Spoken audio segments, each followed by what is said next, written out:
Hey, hello everybody, and I see nobody is here yet. So that's good. That's all right. It happens.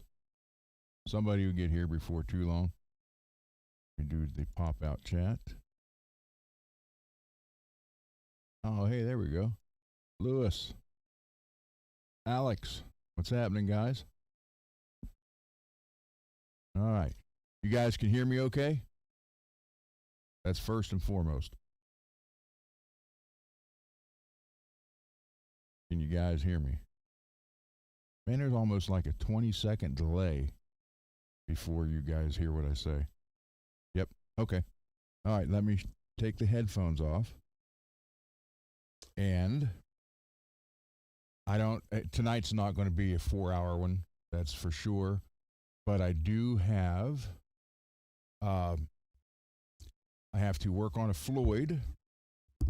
I got this thing here. I have to work on a Floyd for Mr. Mick. And I got his guitar, came in today. Alex.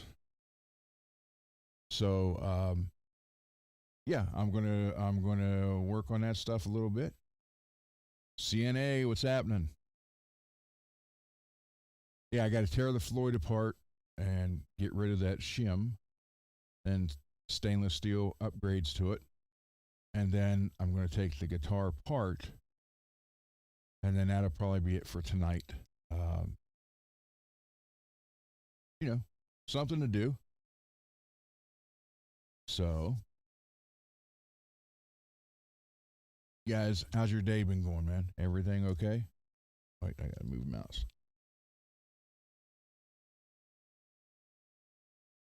I'm still getting used to this. Hey, William, I'm still getting used to all this stuff.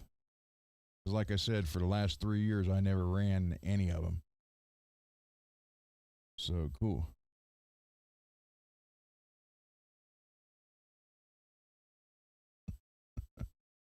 All right. So let me switch cameras, and we will go to the bench, and you will see Mr. Mick's new Charvel that I have to carve up with a router.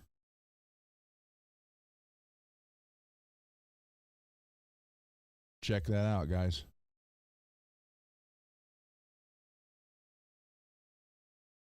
That just got here about 20 minutes ago, actually.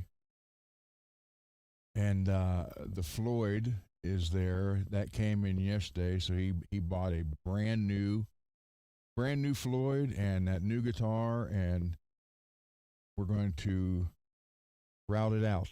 So let me get over there and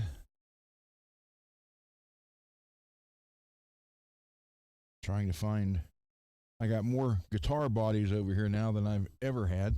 So trying to find a place to put my cup is kind of bad. So let me get you guys on here so I can see what's happening.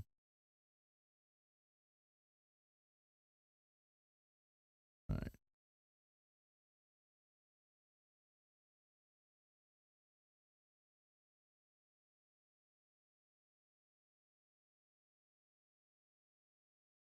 Pop out. Yep. Bear with me here, guys.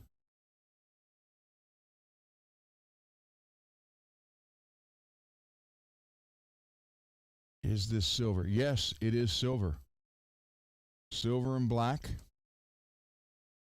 Beautiful guitar.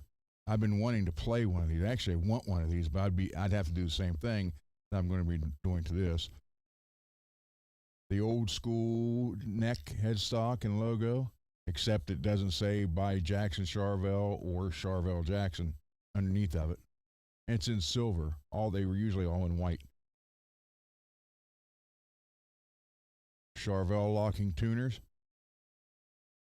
Beautiful guitar. Absolutely beautiful.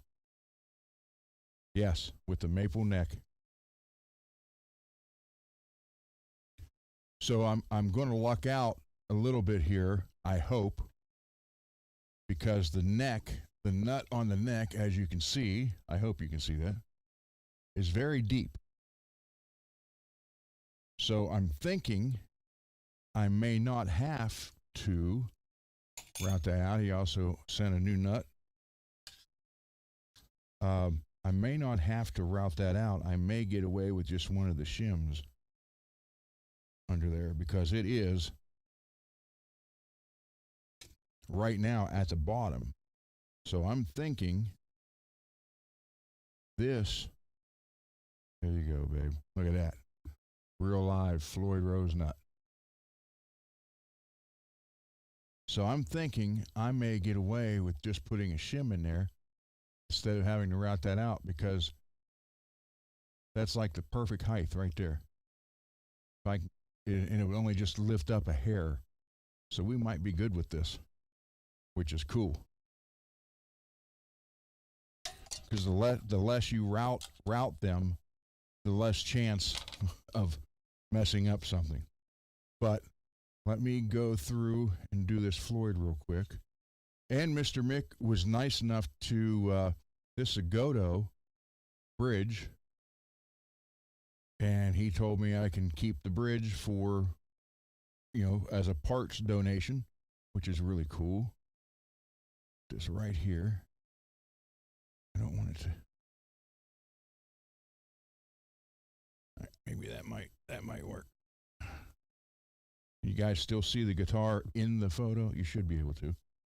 But he's got an original Floyd. This showed up yesterday. And I'm going to tear it apart and throw that stupid shim away. Then upgrade it with some monster bolts and stainless steel. That you can tell that's stainless because that's a magnetic tray. Nothing is sticking. So we're good there, and we're good there.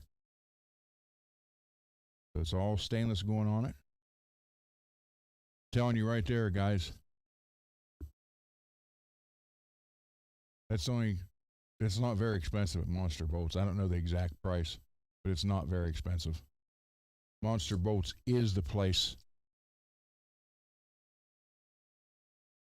Towards my right, which would be, I don't know if you guys are looking backwards. Wait a minute. Now I got to be able to do this.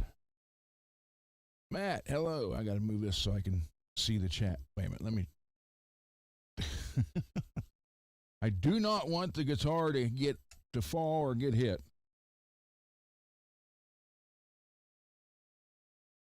All right. Let's do it that way for now, I guess.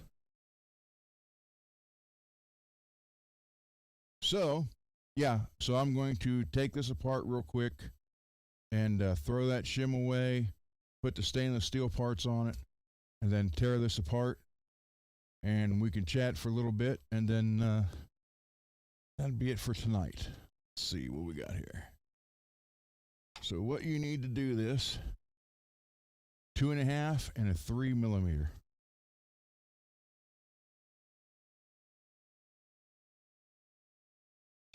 Yeah, I realize I can't keep doing 4-hour shows because I'm not going to grow that much because not everybody wants to sit here and watch a 4-hour show. Unlike me, I look for ones that are more than an hour long. But I also know I'm a little different than everybody else, so we'll just do short one here and there, and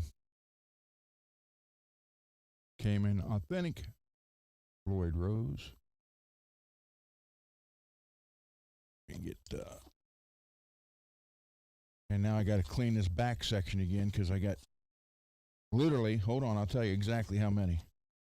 Counting the base body that I brought back the other day, so it's 1, 2, 3, 4, 5, 6, 7. I got 7 bodies of my own down here on the floor. Then I have one for Laz I got to paint in a shell pink. So that's 8. And then I have Dane's and Rich's up there. So that's 10 10 guitar bodies here behind me. And Rich's guitar is the first one that's going to get painted. Hopefully next month, April, towards the end of April, if weather breaks. The other day here, it was 84 Monday or Sunday. It was 84 Sunday, I think, and now it hasn't been out of the 40s.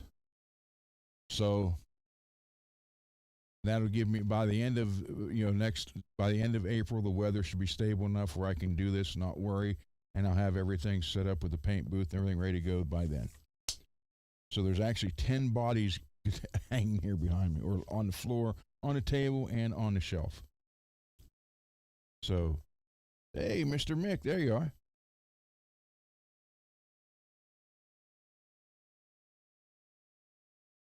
Beautiful guitar, man. Beautiful guitar. Now you can see how that one sticks where the other ones didn't. Because they ain't stainless.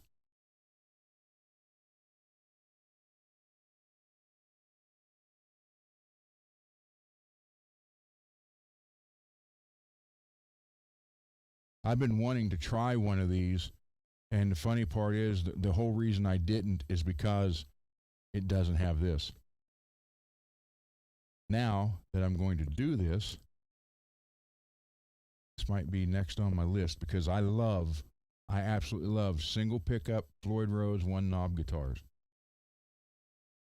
All the ones I had in the 80s, that's how they were set up. I mean, I had a couple that had, two pickups in them, but I didn't use those very much. Almost every one I used was single pickup.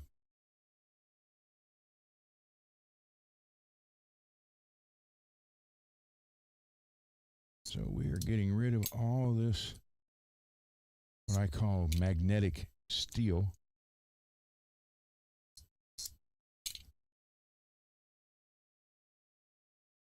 I'm going to upgrade your Floyd now and tear this apart. And then that'll be it, probably pretty much for tonight.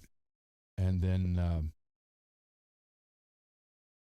the next show, I'll lay it out, get it ready to router. So I'm just going to do a couple slower or shorter shows instead of every one of them 4 hours. Which I don't mind, but I hear complaints for it. Okay.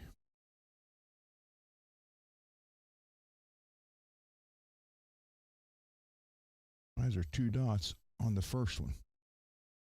There should not be 2 dots on the first one. Unless there's 1 dot. Okay. Technically, these were backwards. 1 should be here and 2 should be here, and they were backwards. So it's 1, 2, 3, 3, 2, 1. And this was a 2 on the end and a 1 here. So, I have to make sure. Or just not even be a 3.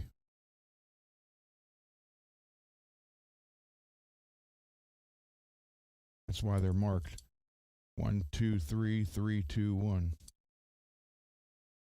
That one has no mark on it, so I assume that. All right.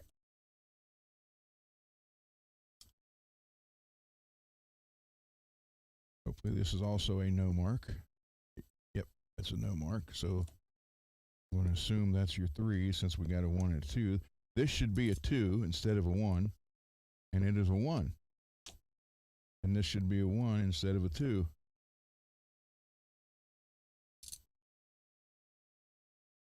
The 2. Wow, I wonder why they did that.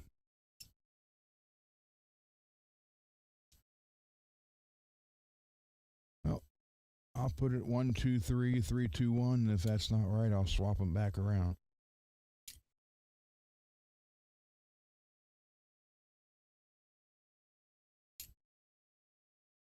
Wow, I couldn't do that again if I tried. I threw that screw in there and look.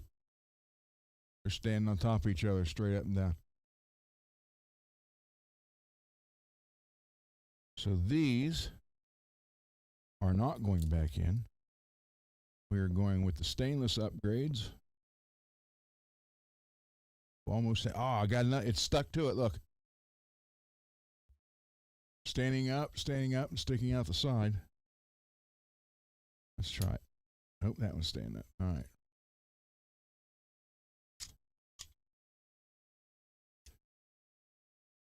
Those aren't going back. So, get this out of here. I don't have a brass block to put on here for you, Mr. Mick, or I would have, but I don't have one.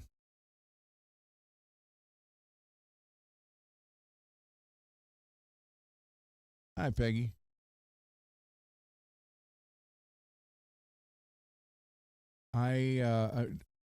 For those of you who are, I'm not doing a full. Oh, let's say where'd that go? I'm not doing a 4-hour show tonight. I got to do a couple littler ones or shorter ones, I should say, to get some more subscribers. Okay, so here's that stupid shim. Take that, get rid of it. Do not need it. Let me get the rag here,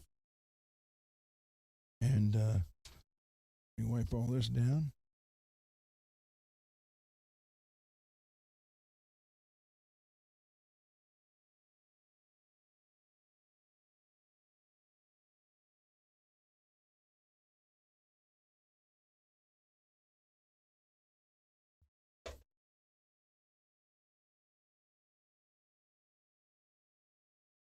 Yeah, I thought I might have one, Mr. Mick, but I don't.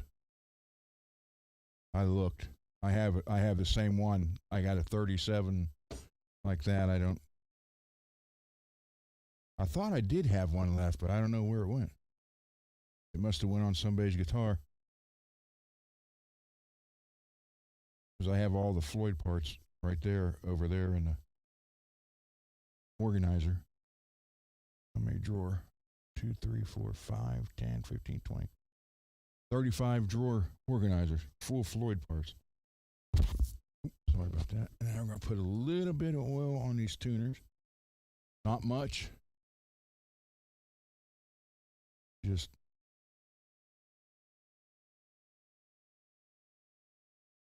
when I say not much, we're talking that little bit. Just enough to coat them. Does two things.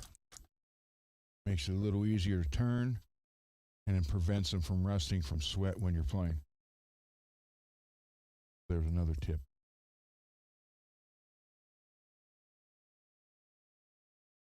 Yeah, I try to give you guys at least one tip every show. Sometimes you get more.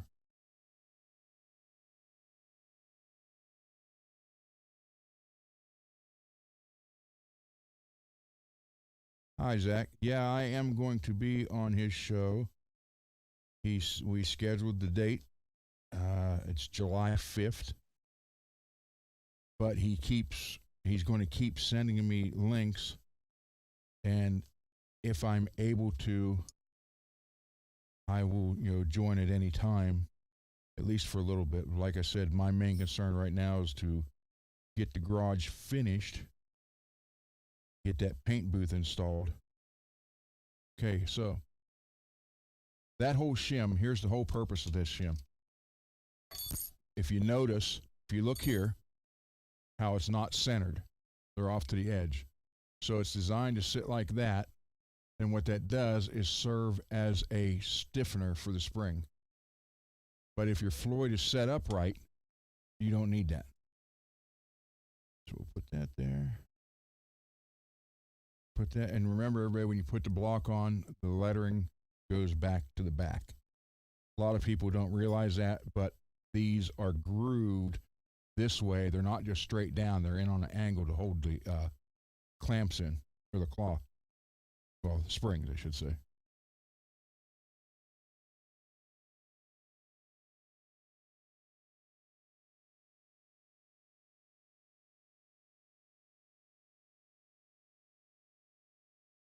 And always start with the center one. Then you can pitch it around however you have to, if you have to.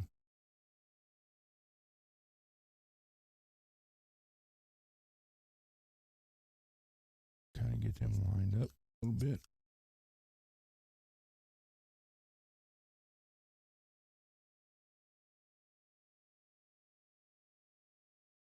Too tight. Get them started.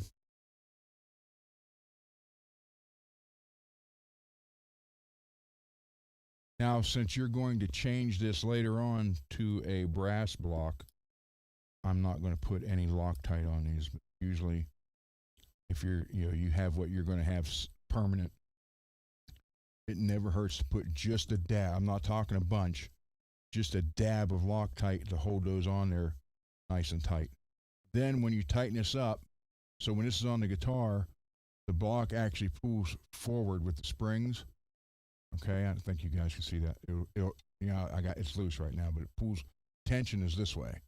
So when you tighten this up, always lay it like that and shove down on the bass, which in turn puts that block more or less where it's going to stay with the tension, and you're getting it all tight in the right position. There's another tip. That's 2 tips today.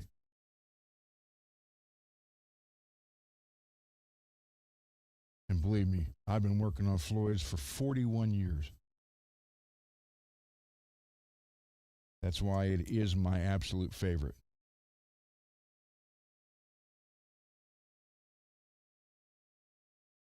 But usually, yeah, if you had, even with the brass, if you have the block you're going to leave on it, to put just a dab of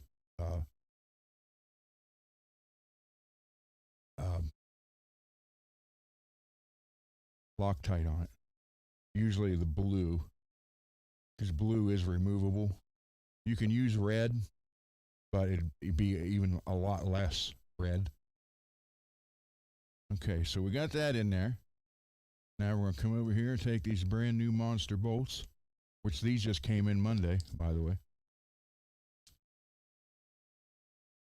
And they are stainless, as you can see. And we're going to do them 1 or 2, 1, 1, 2, 1, 1. Here's the 3 for the nut, the new nut.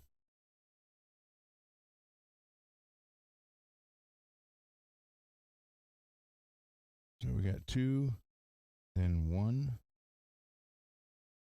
And this is like a preset for intonation.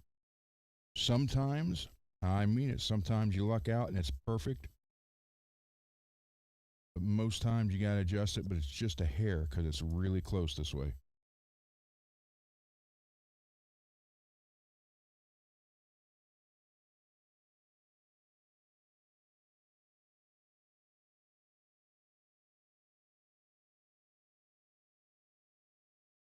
Big dot. And that's how I set, 2, 1, 1, 2, 1, 1. That's your preset.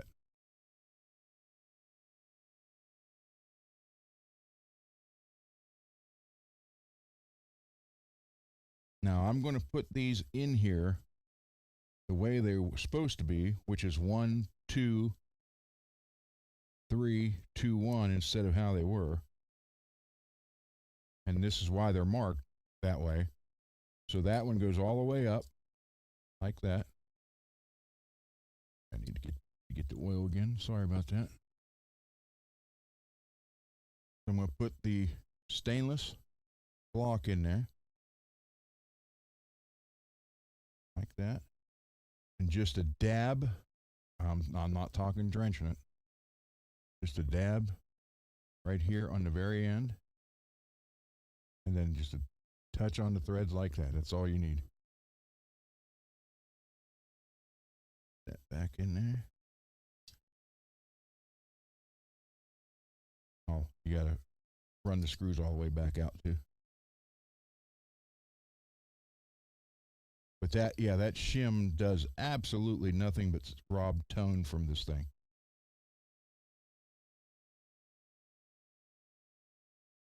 All right, put it in there.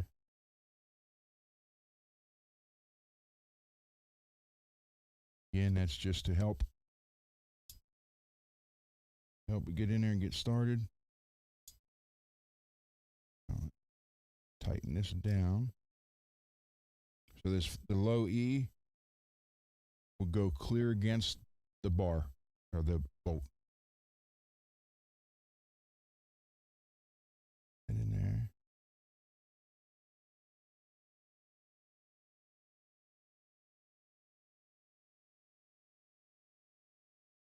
That.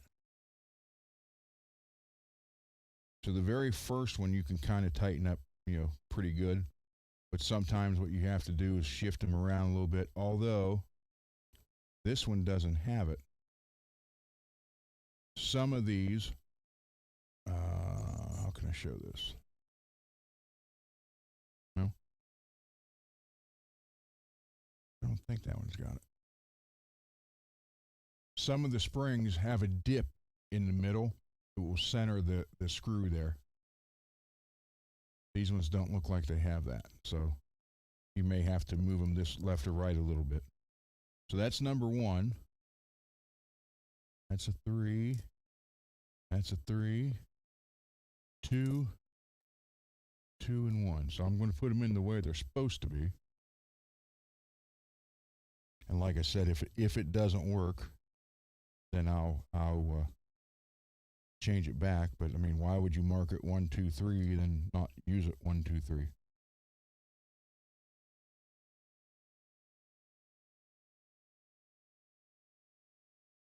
All right, 2. That in there. Put the block in it.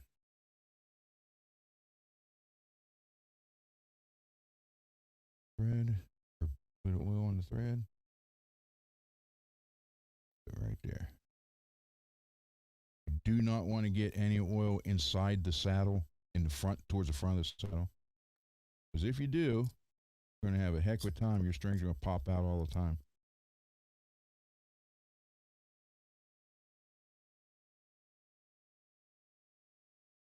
Now I'll leave that a little bit loose.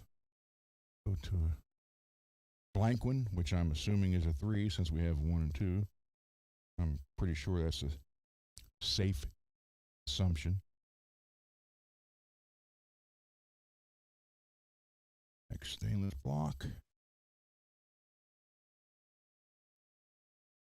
Been an extreme duty Lucas gun oil, best oil out there for any of this stuff.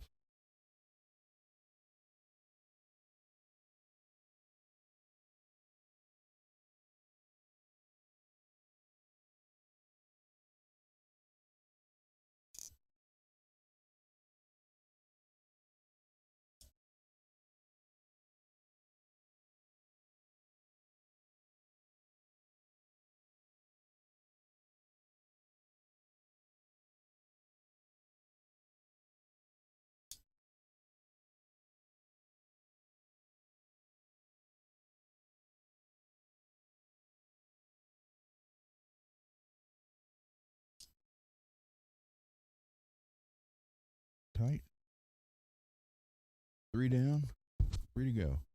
And you see how quick this is.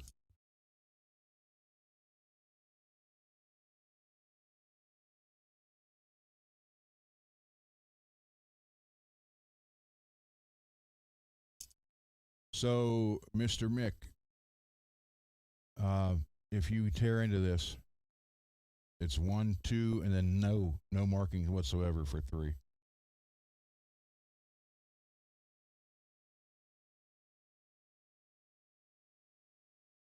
Bit of oil.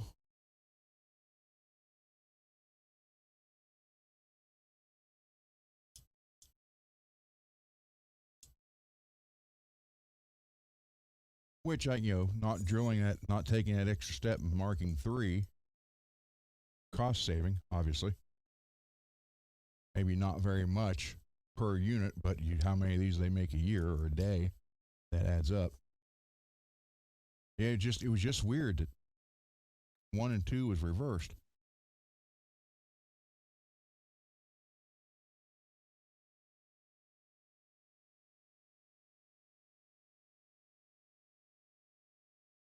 Okay. Stainless block.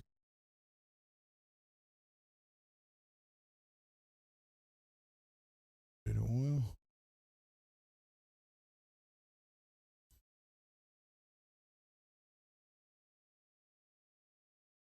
This just helps guide it. And obviously with stainless, you really don't have to worry about rust, but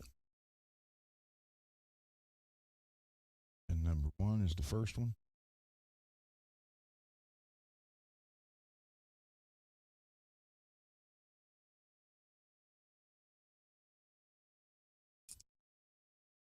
Block.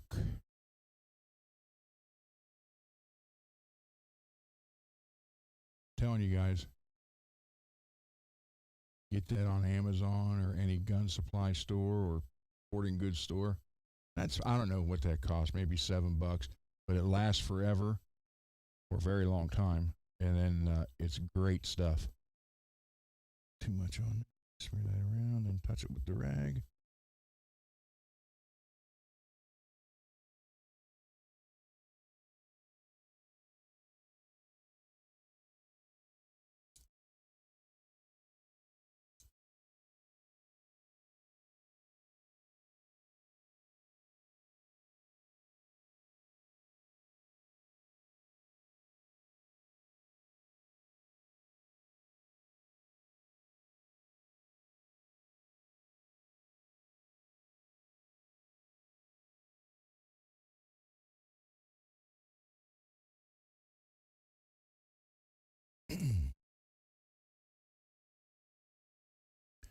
All right. So now we got all that in there.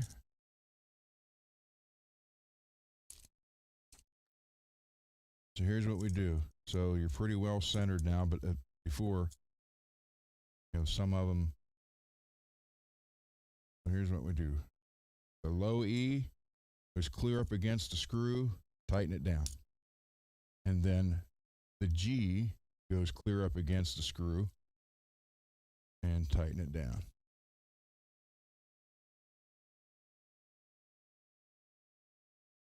Okay, now the high E comes just barely over the edge of the base plate. And I mean barely. I'll show you here when I get this tightened.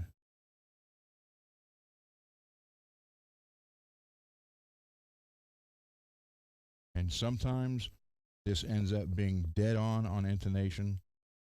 Other times you may have to move it a little bit. And then we're going to the D string. It's the same, just a hair over.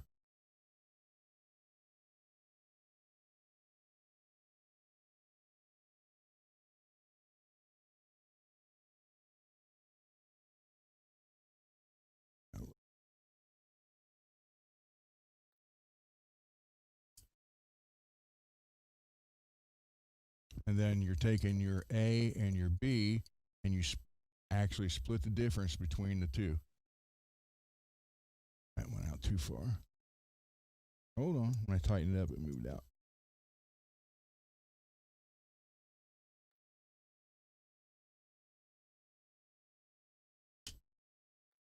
Get in there. All right. So now we come over here, split the difference, A and the B string.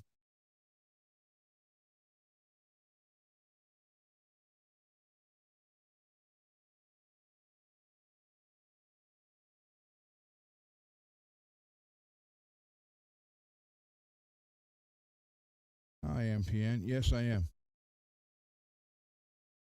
But the way this neck is designed, because the fretboard, the groove for the factory nut now is literally at the bottom of it's way down there.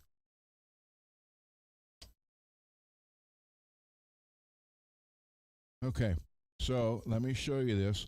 This isn't a guaranteed uh, intonated, but it's awfully close, and you won't have to move it very much if you do.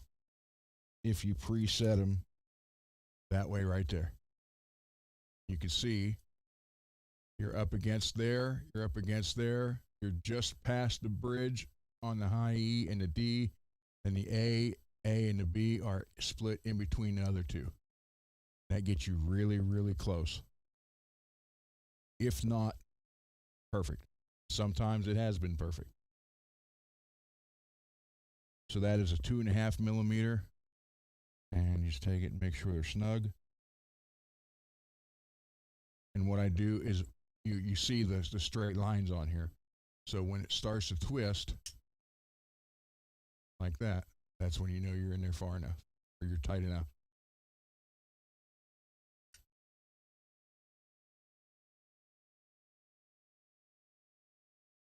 Just gotta make sure you got it in there the whole way. I didn't have it in there that first time, but there you go.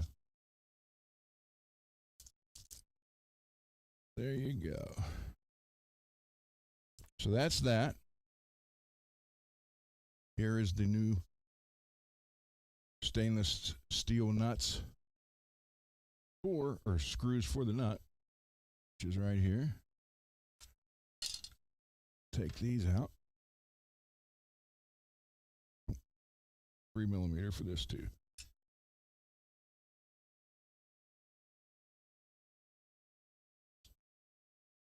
And again, Mr. Mick was nice enough to donate all these original parts for future work for people who can't afford it. Thank you, Mr. Mick. Thank you very much for that. It all ends up getting used at some point. That one.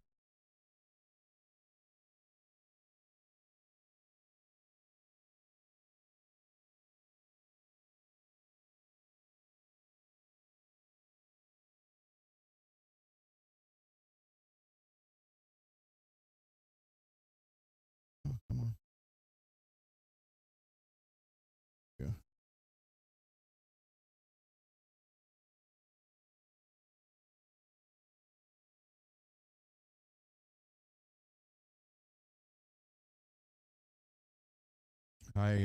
I posted. I sent some of you guys in Messenger, and I posted on Facebook. My son's band is in May playing in downtown Brooklyn. That'll be their first time going to New York to play, and I remember our first time. It was a trip. So it's a heavy metal festival somewhere, and they were invited to play. There you go. Stainless steel screws on the new nut. Stainless upgrade on the Floyd. The shim thrown away. Tightened the right way with the pressure, so you're not going to have that fraction at it move when it settles in. So, got the screws.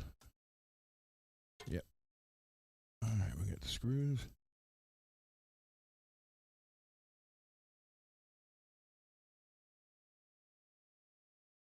Yeah. And again, that's where you go to monster bolts. Someone can clip that.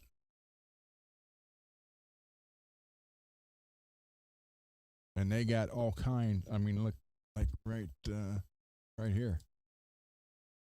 For this style bridge, how many of you guys get the action low as you want it, but the studs are sticking up and scrape your hand? Monster Bolts sells all kinds, all different sizes, so you can set it low without it sticking up through there. So, and these aren't that expensive, and every time I order, I always get a couple more. You never know when you need them.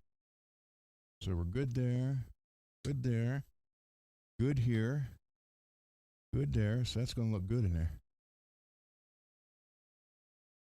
Going to look sweet in there.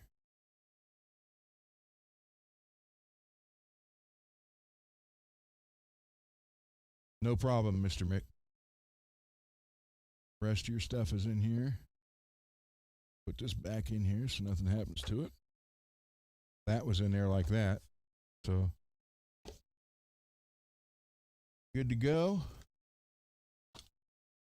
Now what we're going to do is I'm going to take this all apart, all except for the neck, because I have to leave the neck on it to get the alignment right.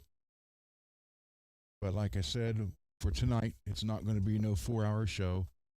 I got to take the pickup pod off and the tremolo off. So let me move this out of the way, and I can move the keyboard back, or the computer back.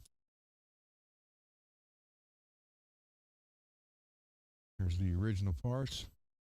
I will put them in the Floyd Rose bin. And thank you for that again, Mr. Mick.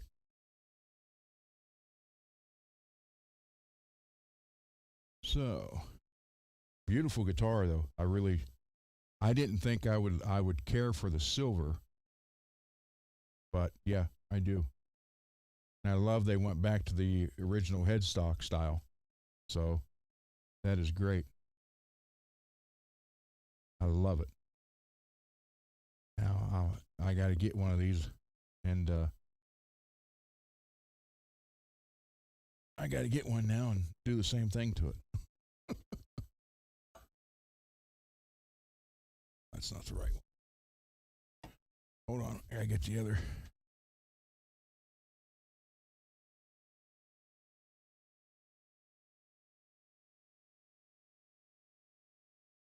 Well, I had it over here.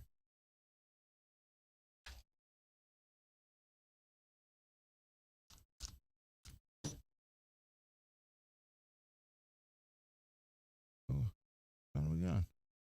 I don't know what I did with the other T handle, the smaller one.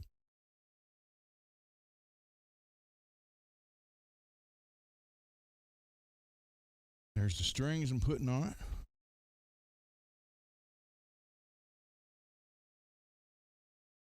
Yeah, this is going to be pretty neat.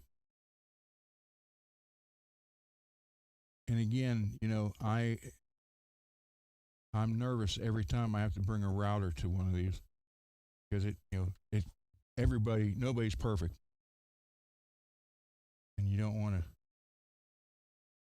ruin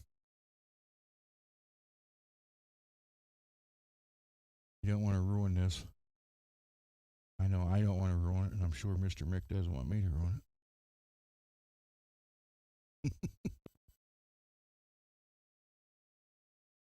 Yeah, it's a good thing to be a little bit scared, because you just don't haphazardly grab it and start doing it and then messing something up.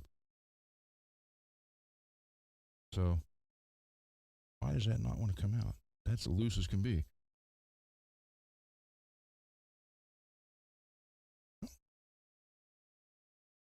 Just get it out the other way.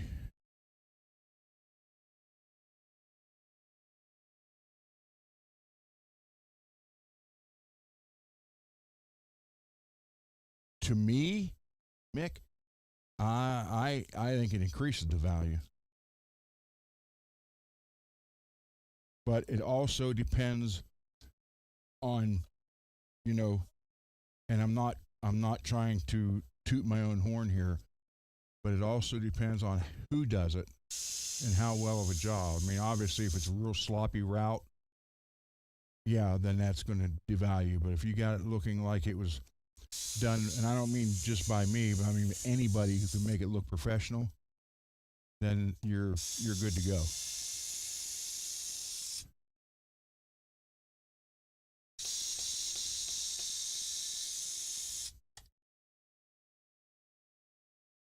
And the quality of the work has a lot to do with it.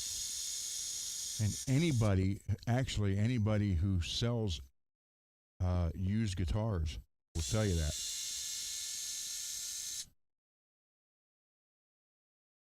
Bring out the other.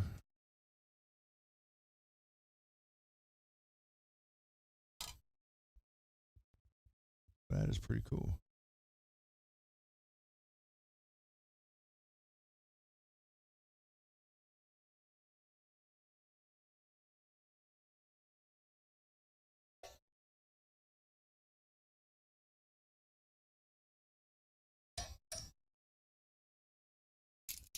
And he also bought a set of black Floyd Rose springs for this.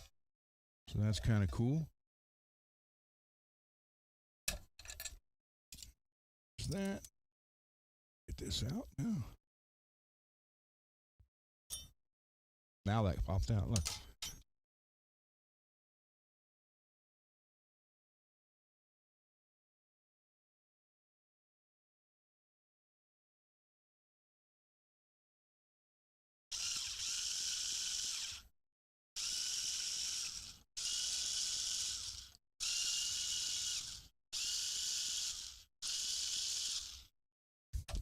So we do have new strings to put on it. Still won't. All right. No. We got new strings, so we're going to cut these.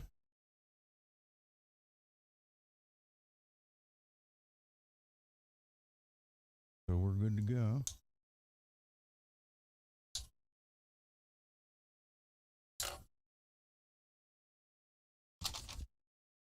That'll come out. There we go.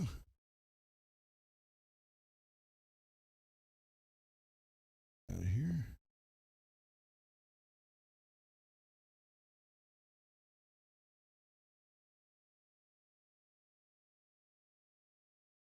So yeah, there was a couple tips for you guys on the Floyd. Hope that helps you out. I have to pull these studs out. This is why I love locking tuners. And there was a big misconception where people thought, wow, if I have a locking tuner, I can have a Floyd Rose and I don't need a locking nut. And that's not what they're for.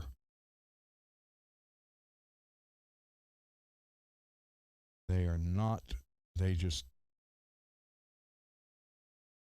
make it real nice. Let's see. Oh, hi, Laz. And for those of you who are following Laz's channel, I did send his giveaway guitar today.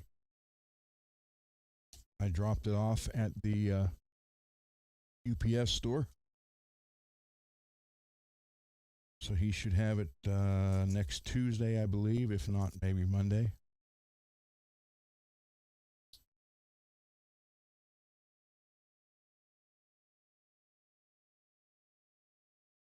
So it'll be interesting to see who wins that. I can tell you this, the guitar weighs just a hair over 8 pounds. Can tell you that.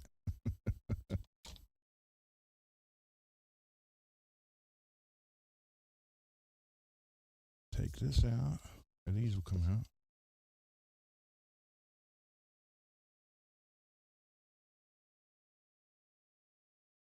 Oh, Mr. Mick, I wanted to ask you one more thing. Your volume knob here.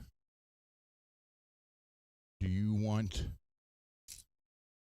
black? You want to keep that one, or do you want me to put a chrome one on it?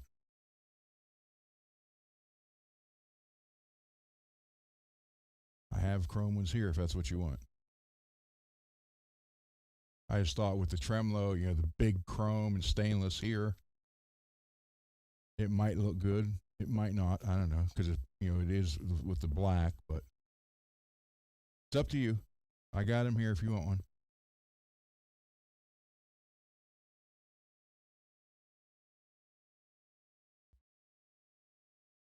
All right, let me flip this over. And no, that's what she said comments, please.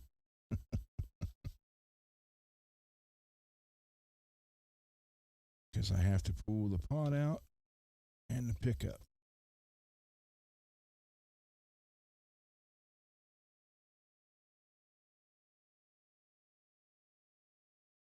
This stuff out of the way here. On.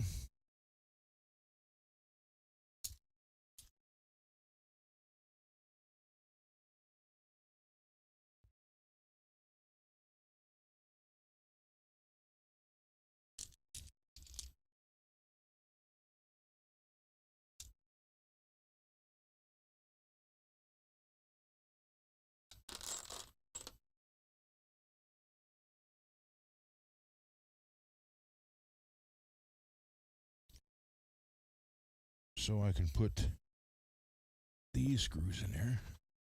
Now these should stick. Yep.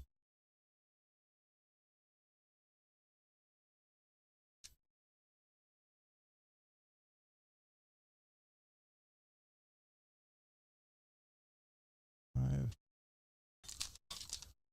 six. Don't need the cutters.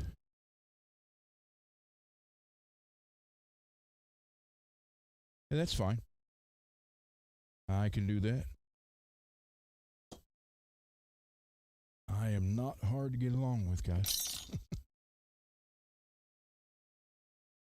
Don't need that right now.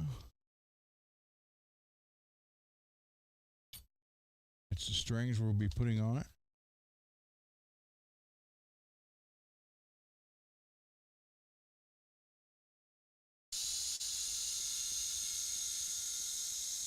So the only thing that will be on the body for me to be able to route this is just the input jack.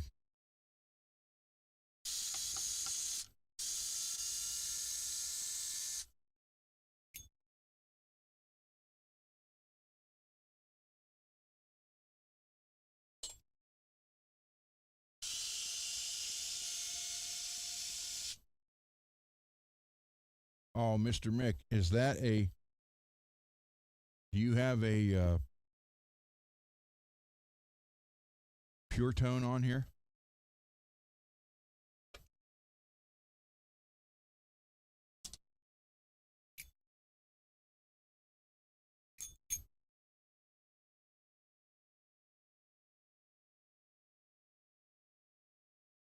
No. Do you want one?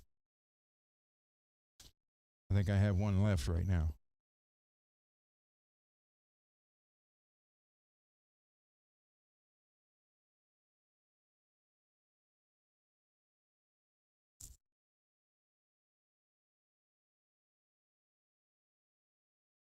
All right, what we got here?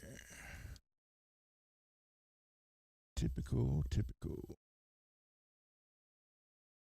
All the extra room, which makes it nice. Then that makes it real easy. Just cut it right here at the end. There.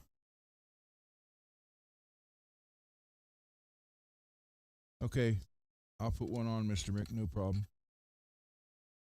Ground. There.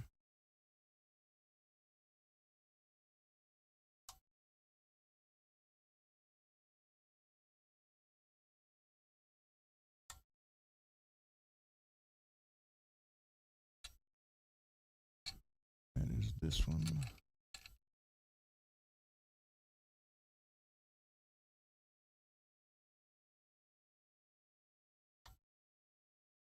Clean that pot up, and we will be good to go. Tie these off. Simplicity of a single pickup, single knob. It's fabulous. And again, if you have the right pickup,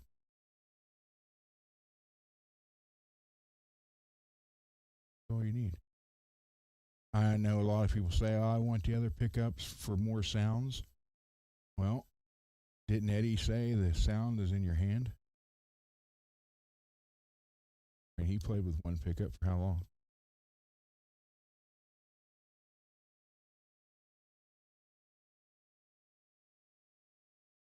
There, there. Take up out of it.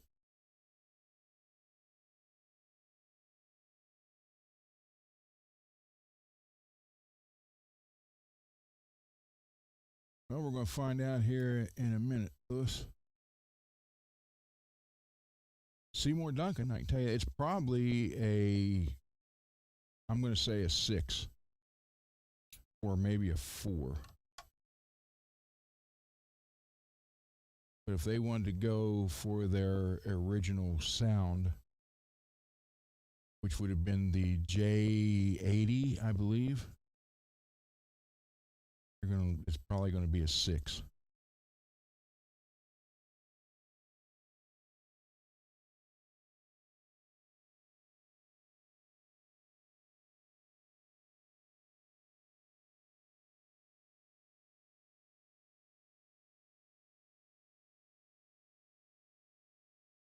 TB6. Yep. There you go.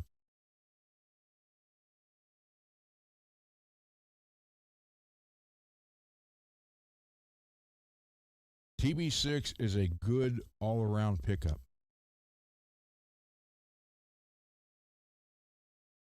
Very good.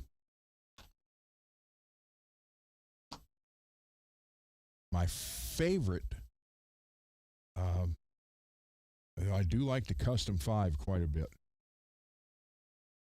but that's just me.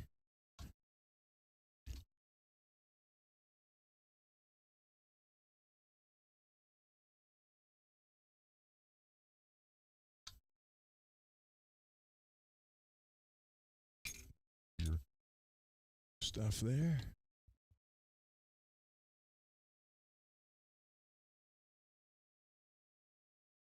I like the fact it's solid shaft too.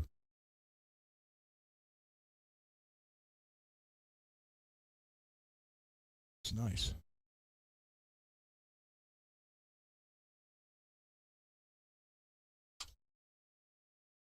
It's out of here. Guess that one. Yeah. Yes, it is. How about that?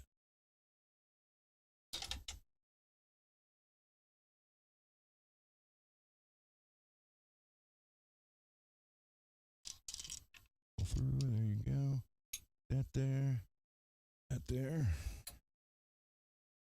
Clean that off. Or put everything back in it.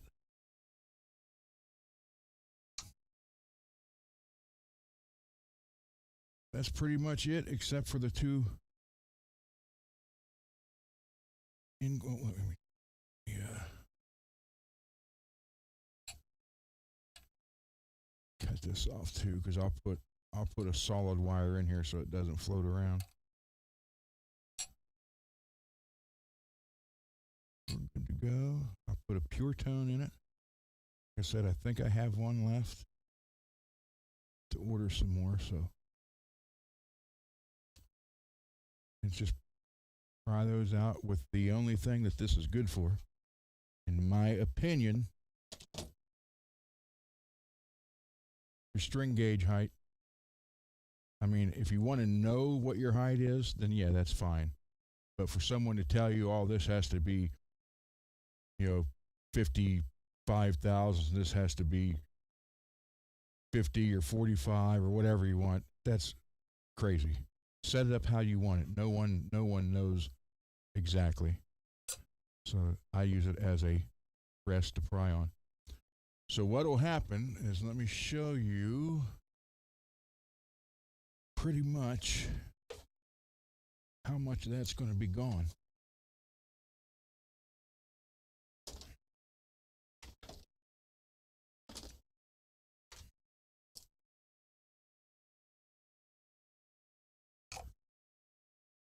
So you're going to be missing about all that much is going to be missing out of that. Obviously, I don't have it straight, but you get the idea.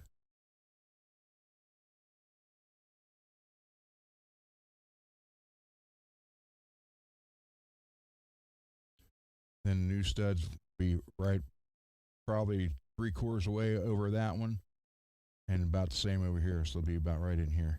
So I got to pull those out, fill them, then all that will get routed out. So I can't take the neck off until I do all that. So because I need it to center.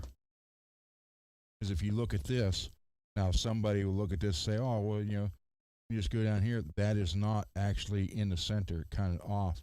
So you have to have that center line perfect, because that's what you have to work off of. That's a mistake a lot of people make. Or I've seen a guy on YouTube years ago take a template like I just had and try to uh, eye it. And he put it on there and did it, and the tremolo was like off. He's like, well, you kind of ruined it now, buddy. So yeah, I mean, am I nervous? Yeah, you kind of get. But again, it's a good thing because that makes you pay attention. And that's the whole thing. You got to pay attention to it. Because if you just think, oh, I got this, and just dive right into it, something's going to happen.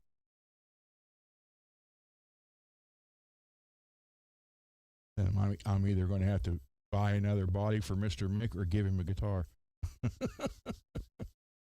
Did you do the frets on this? I'm going to say you did. Looks like you got a little sandpaper rub right there.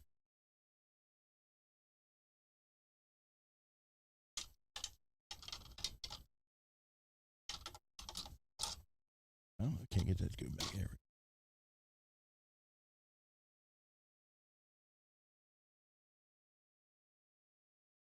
Yeah. No? Looks like right here. Well, I'll do it for you. I'll do it. I'll go ahead after I get it routed and get everything, for the Floyd taken care of. I'll go ahead and polish the frets for you too, in the setup. That's okay. So, yeah, it'll work, and it'll be pretty cool. And I'm thinking up here. Let me take this off.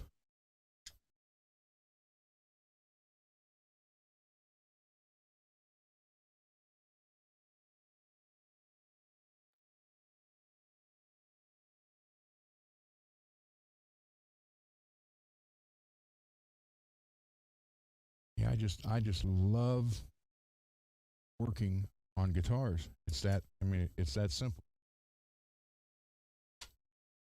So that's got to come off. And here's what I was telling you guys the other day. And Mad Hatter, since you're here, now would be a good time to show you.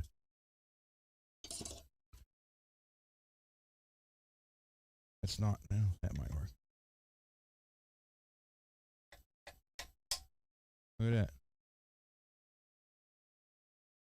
Didn't break anything. Didn't chip the board. Nothing. We're all good. So that's you won't need this anymore.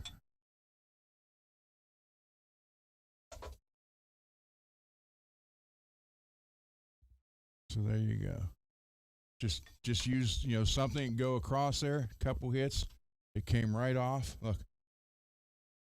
Nothing chipped, nothing broke. It's all good. But that is so deep.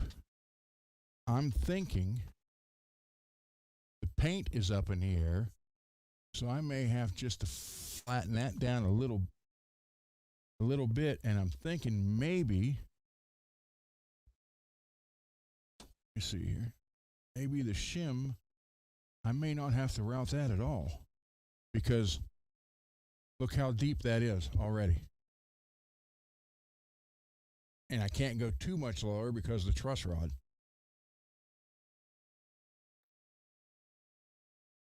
Yeah, I'll have to trim it. Just cut some of the end of it off. But I gotta knock that paint off there to get that off there. And then what do I do with my shims?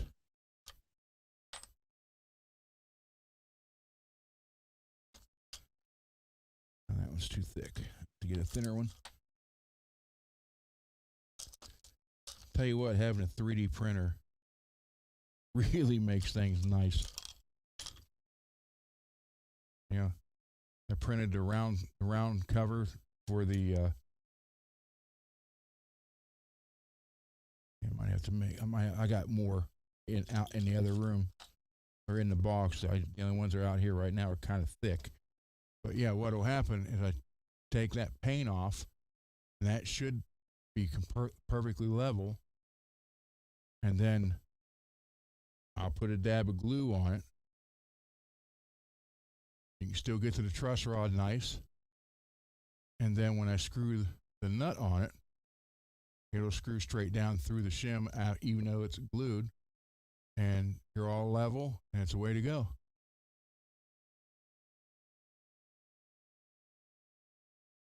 Holes for, what are you talking about?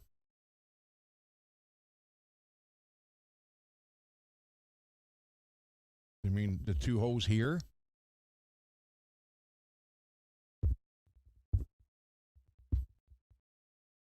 I need to take a little bit of that paint off. Do that right here.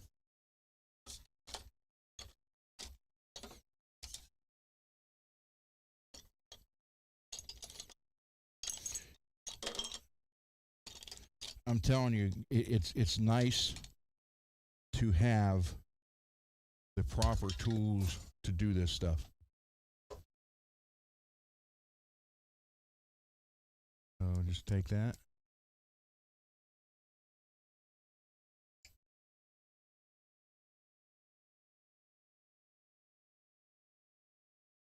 I'm not trying to do it to fit the nut on right now. I just want to get some of the excess off to see how far I have to go.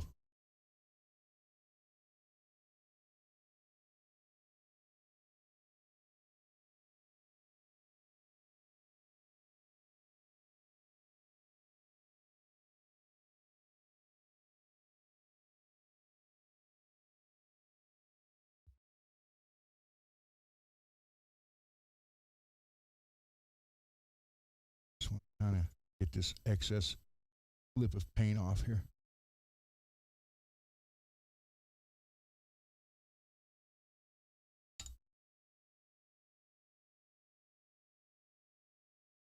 That should be. Yeah, I just need a little thinner nut, but look, I got to get one of the thinner ones. Look right there. Works just fine.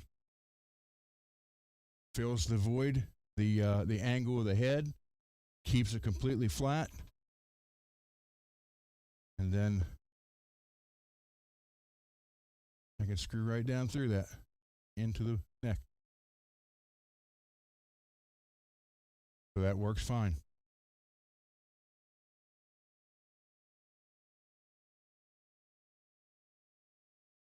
Cool. And then what I have to do after that, Mr. Mick, is obviously take the truss rod cover, and you see how much got to come off of it there. Look, almost an inch. It'll come off this end, so it'll fit. So yeah, you can still get it on there. But I've had guys say, well, you got the tools. I didn't buy them overnight, guys. To be honest with you. I mean, I'm gonna put this in here too. 40 plus years of doing this, you get you start collecting them. But like I said, if you're going to do it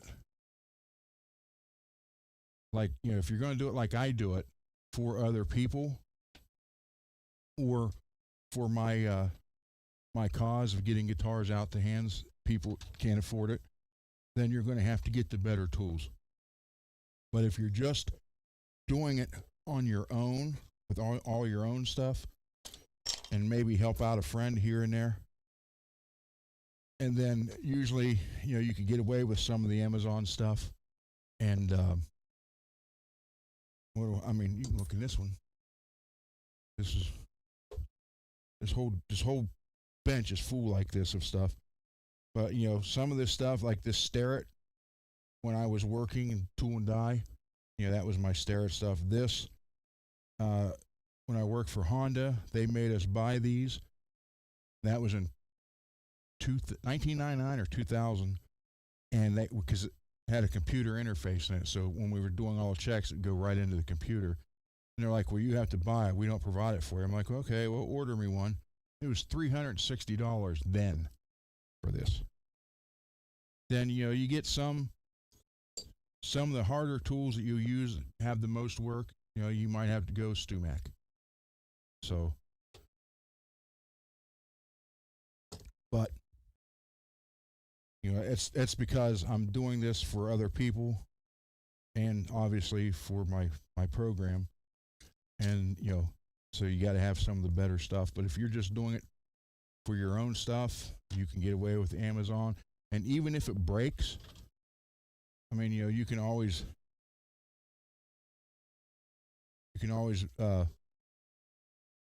get it again because you don't have a lot of money in it. So it's kind of like that. Here's all my fret polishers. So I got to clean this drawer up. But again, this thing, if you want to know what your height is actual, then that's what you can use it for. But for someone to say, oh, it's got to be, 56 or 60,000 on this end, then 50 or 45 down here, that's asinine. Set it up the way you want it set up. When obviously I can't do it for Mr. Mick because he's not here in Ohio. But what I would do is I'll set it up, and usually I find out, are you a heavy hitter or are you like, I personally, I don't beat the crap out of strings. I'm a light player. So I can go really low with the strings. But I have a nephew who you'd think he's busting through a brick wall when he's playing, and he grabs he's like, dan, dan, dan, dan, dan. It's like, oh, stop. So I take in consideration how the player plays, and then I go from there. But usually, when they come here to pick the guitar up, and most of them drop it off, but when they come here to pick it up, I'll say, hey, I got it set up what I think is right, try it, and I'll hand it to them, and they'll say, yeah, that's fine, or go a little lower, or up a little bit. So I try to get it that way. But this thing, for people to say, oh, it's got to be this and this, that's stupid. Like I said, I get more use out of this placing it right there and prying those posts out than I do for anything else. So, in my opinion, it's a waste of money. But thank God it doesn't cost that much. And like I told you before, fret files. If you want to buy a whole set, you got almost $300. Right there is your whole set at any welding store, and $7. So save you some money there too. I'm all about helping you guys out and saving money. Because unfortunately, none of us have enough money to do everything we ever want to do. So, hey, Michael. Michael B. and I are going to do a show, and going to help him resolder one of his guitars. And he can talk about his Kramer, that Night Swan, that doesn't have 3 pickups, but his does. So, put this up here, Mr. Mick, out of the way.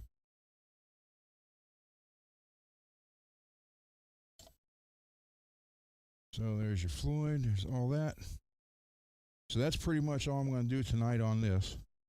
The next step is, which you've seen me, you guys have seen me do it before on here. I'll lay this out. I got to take these out, then I'll lay this out, get my center line, get the working lines. The Floyd, the studs for the Floyd center to center has to be 74.3 millimeters. And you work off the center line. And then put the template on, you do the first route, then you do the second route. Then I'll color it in. And Mr. Mick, do you want black underneath the Floyd, or do you want silver? Because I have both. And what I do usually on mine is I will match it with the guitar instead of just black. Black, okay. And sometimes it looks good, sometimes it doesn't. Like I did one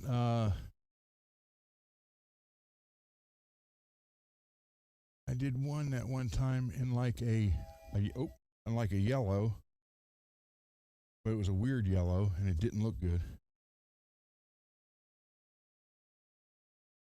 That was a text from Bay Area Rich. Great supporter of the channel, so it's all good. Billy. Yeah, well, let's see.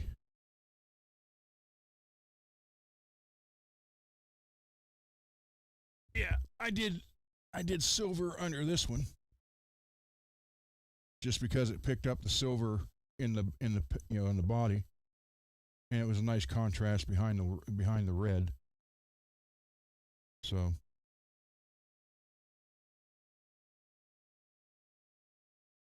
but I have all kind of colors, but I'll go black, that's fine. The rainbow one, I actually put purple behind it because that's right where the purple starts, which it worked out pretty good. I got gold underneath the one. I got green. I kind of do a mixture.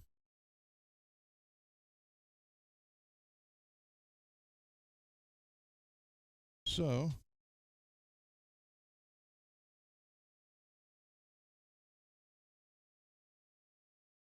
you want me to put some more shielding paint in there too, Mr. Mick? They just did the bottom and didn't do the sides.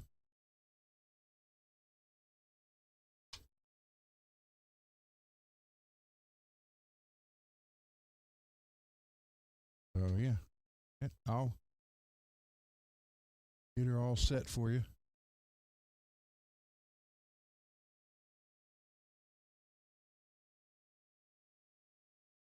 The only kind, a Charvel.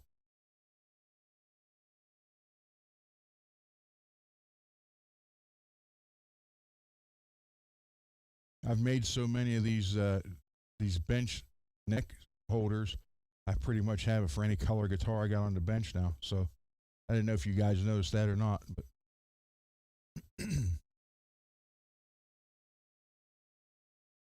so yeah, I'll pry those two out, then tape it up, lay it out, then take it out and route it, and bring it back. Then I'll put the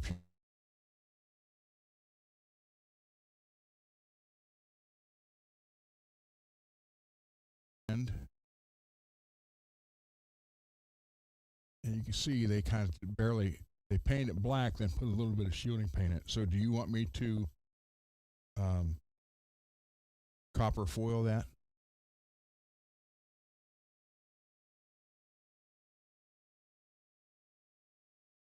No, just the logo, Mr. Mad.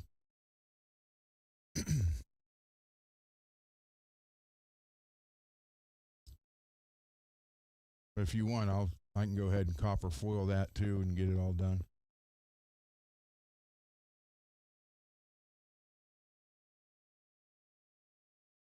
Lewis, yeah, I got this kind, and then the guy who initially came out with this changed it and then added this little work tray there, which is nice, except he added that. Again, I don't sell them. I'm not selling these, so I just give them away. Um, but you make up whatever you want to say. Pro service guitar, I guess. I don't know. But he made it so they slide up and down, which I don't really care for that. This one's locked in place, so.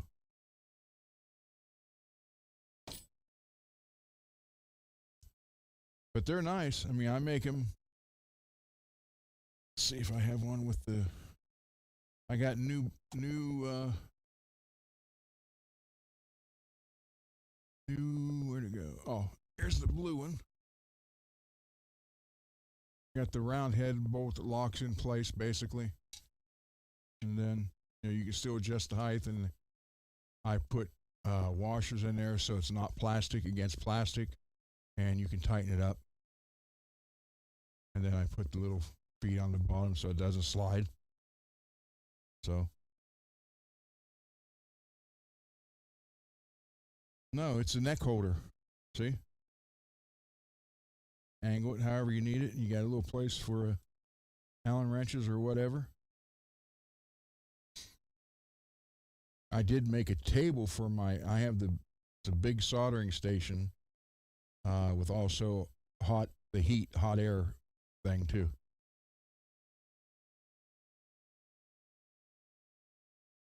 So, but I had to lift it up off the table, so I 3D printed a table for it.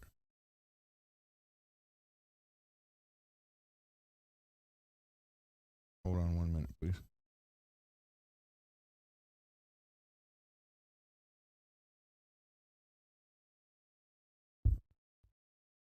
I'll take a photo of the table. I wanted to get it up off the ground.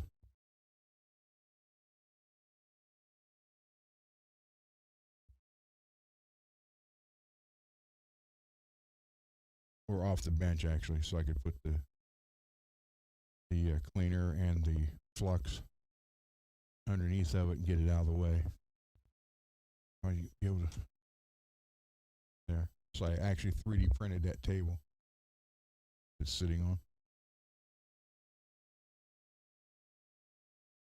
But it has a soldering on the right side, then the left side. You see, there's nothing on it. Yeah, I got it off there right now, but I can plug that in. And I got up to 800 degrees of hot air. So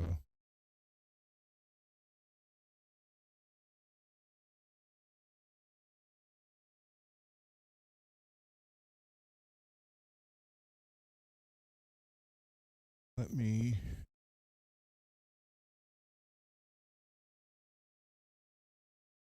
Hold on here. Wait a minute.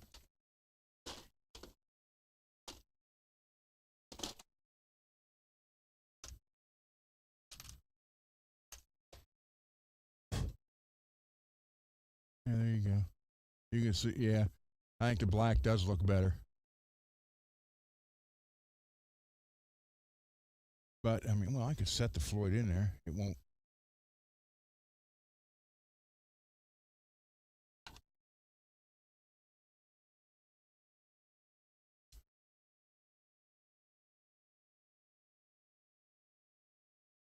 So you got that one or that one.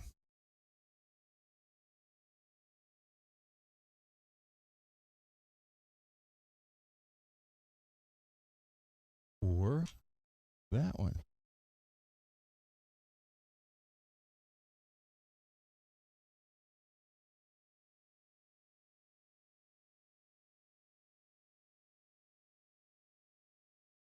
Black is what was on it.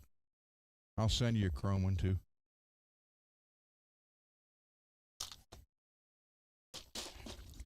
I'm easy to work with, guys.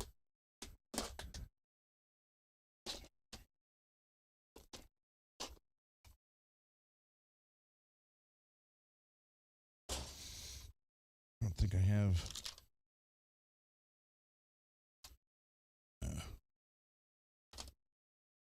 Thought I had a flat top black one in here, but I don't.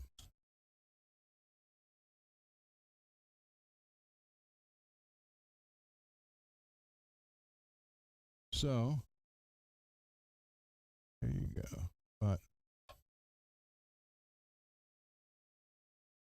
somewhere in that area. Like I said, if you have a Floyd decked, you're only using half the Floyd, man. Why do that? If you're going to use a Floyd, you want to be able to drop it and pull it back for the dime bag stuff.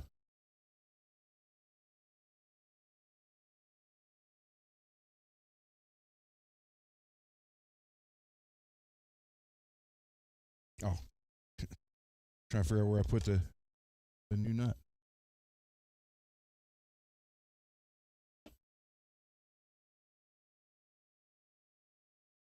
All right, I'll put the shielding paint in here and in the back. I'll put a pure tone in it for you. Route that out. Mount it. Polish your frets. Set it up and get it back to you. And then when you grow tired of it, you know my address.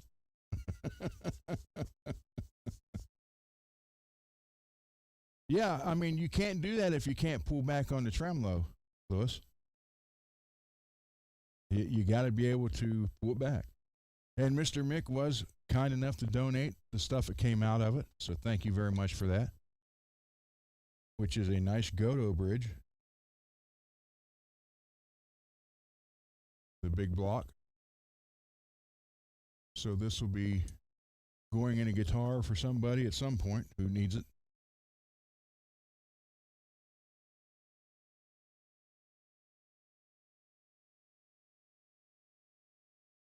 And it's stuff like this that keeps my program going. So thank you very much, sir.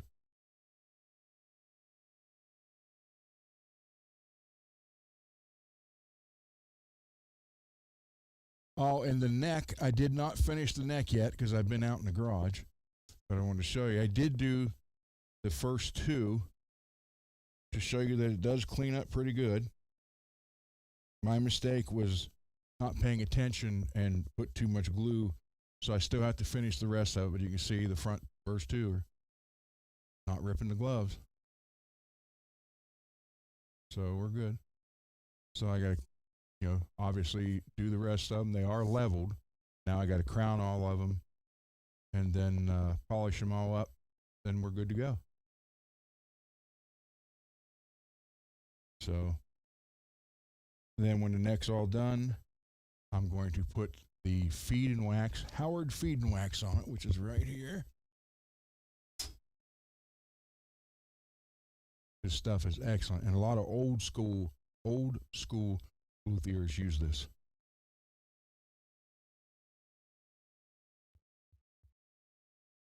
People's like, oh, lemon oil. Well, that's orange oil.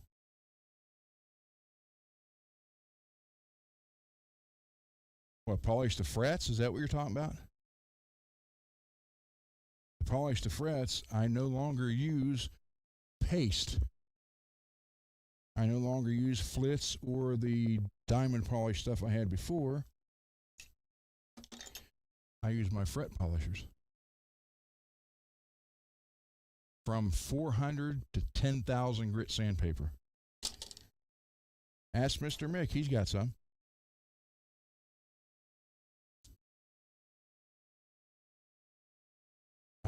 I remember him telling me that his frets were never as shiny and as clean. Oh, now there goes a neck rest. And I got this back, so I'm going to put this together. And after a year, a little over a year, hanging in the store, that's one of my paint jobs. And it's been handled by God knows how many people and hanging on the wall and taken down and everything. That's like kind of like it's a metallic orange, but real small metallic. So I'm going to put this together.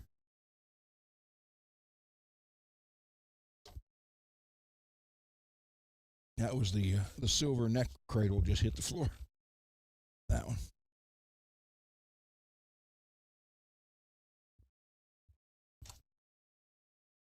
Laz's guitar I shipped back today, and the guitar weighs a little over 8 pounds. It's like 8, I think it was 8.2, something like that. So, there, Mr. Mick. And you don't get have your Dremel tool throwing the polish compound all over the place. So, works great. I never tried these with the Cobalt.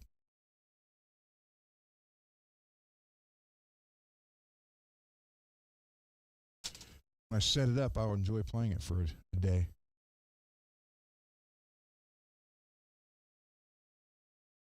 Yeah, but these aren't worn at all, so you could go with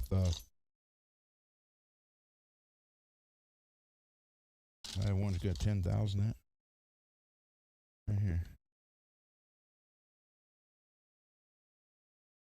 So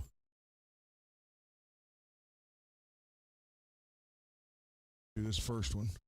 This is 10,000 grit. and it rides the fret. This is all I do. Just go through it with the other grits, work it out to this, and there's no polish splatter, no nothing.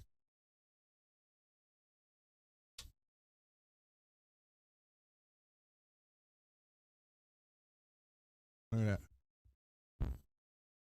10,000 grit, not one scratch.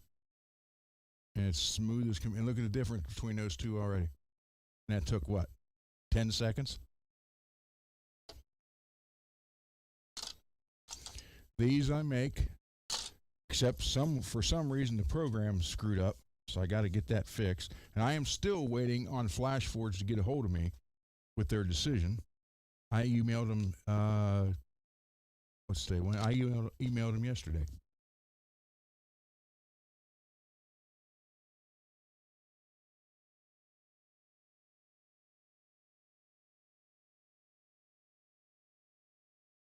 Answering a text.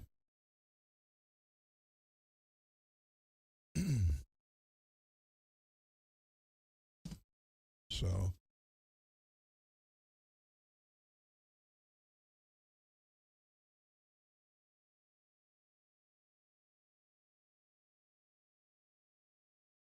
good, Steve. That's what I told you before. Talk to MPN about. He's the pro on the edge stuff. Yeah, you can see there is a difference between those two already, and I spent 10 seconds on that with only 10,000 grit sandpaper. And there's no wear in these, so basically I'll just do I might start out at 3,000 or 5,000, and then go. If I do 5, it would be 5, 7, 8, and 10. So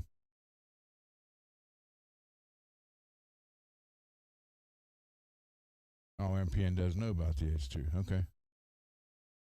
So there we go. Let me, I'm going to put this on a stand because I don't want anything falling on it.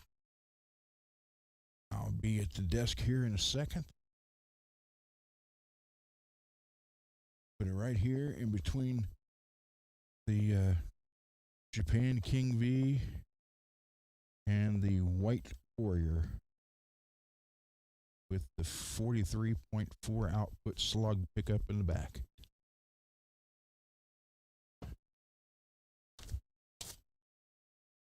Take the gloves off. Spend a few more minutes here, then that would be it for tonight. And I really do thank you guys for hanging out. And I love the fact that you guys do it. Because, I figure I'm working on this stuff, so why not show what I did or what I'm doing and how I'm doing it? Wow. I guess, how many does it say on Facebook are watching, or Facebook, YouTube's watching?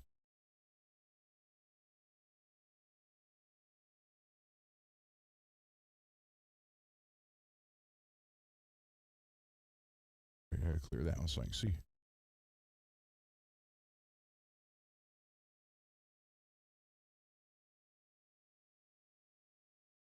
18? Hey, I have a total of 26, so the other ones must be on Twitch. Ooh, thank you, everybody. Thank you, thank you. That's good. So apparently the counter does show both together then. I thought it was going to show each one individual, but apparently it doesn't. Oh, 19. Yeah. Still says 26 here. Ooh.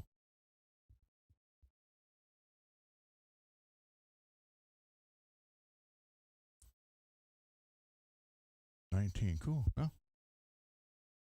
Well, I hope I want the channel to grow just to help you guys save money.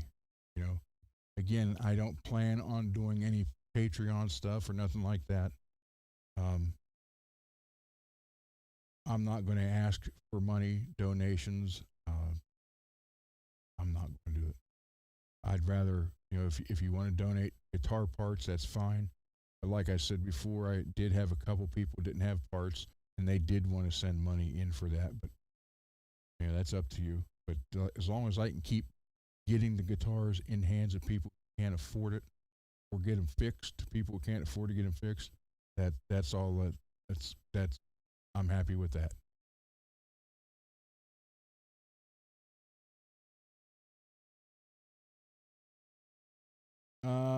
Lewis.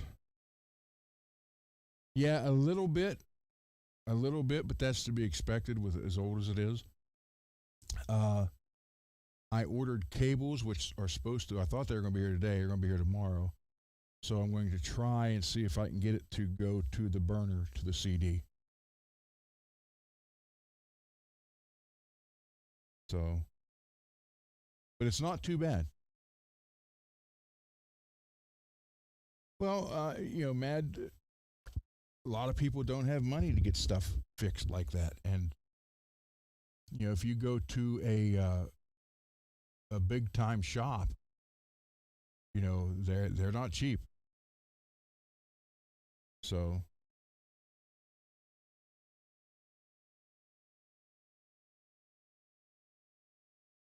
Russell, okay, good.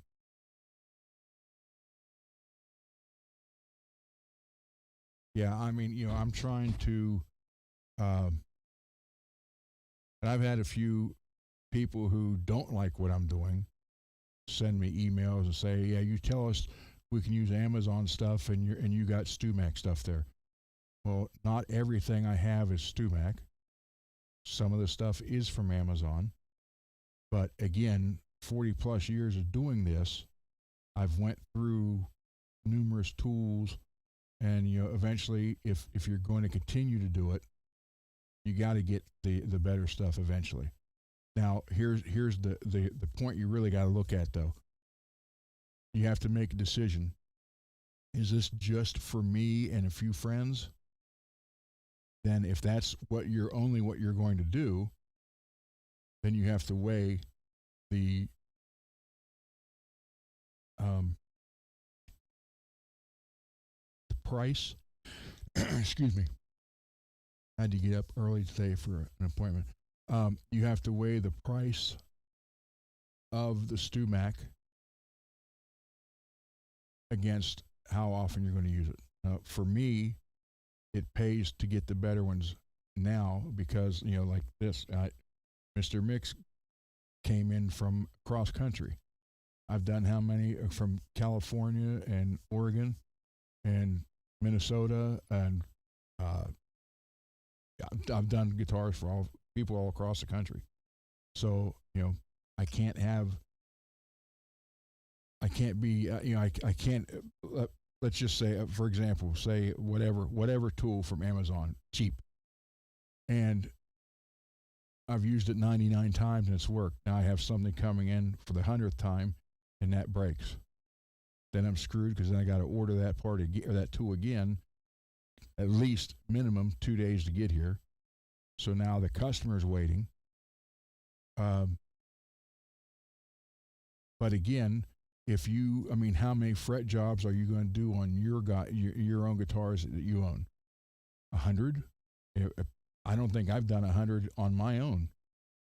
It just depends. You have to weigh because I mean, StuMac is not cheap. Really, what gets you on StuMac is the shipping. But they did offer last year, and I this is the second time I've done this. First time was you had to, if you spent $150, you got the free Stu Max, which was free shipping on anything for a whole year. And this last time they did it, which I can't believe, they did it with buy anything, and you got the Stu Max. And I thought, okay, so now I went from $150 down to anything. So I tried it, and I just bought a pack of strings for $9, and I got the free Stu Max for a whole year. So it's free shipping. So you can't beat that.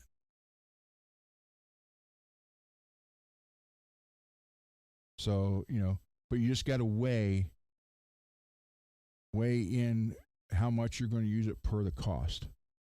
But if you think you're going to maybe pursue it as a career or at least a job opportunity and try to make money on the side, then buy the better stuff. You know, the whole buy once, cry once thing. So let's see, Mad Hatter, what are you doing here?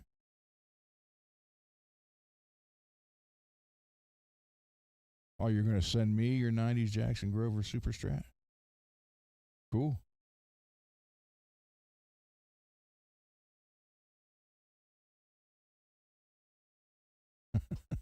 Free candy. You know, I love Sweetwater, but a couple of the guitars I got from them that supposedly went through their 55-point checklist, whoever checked them was blind.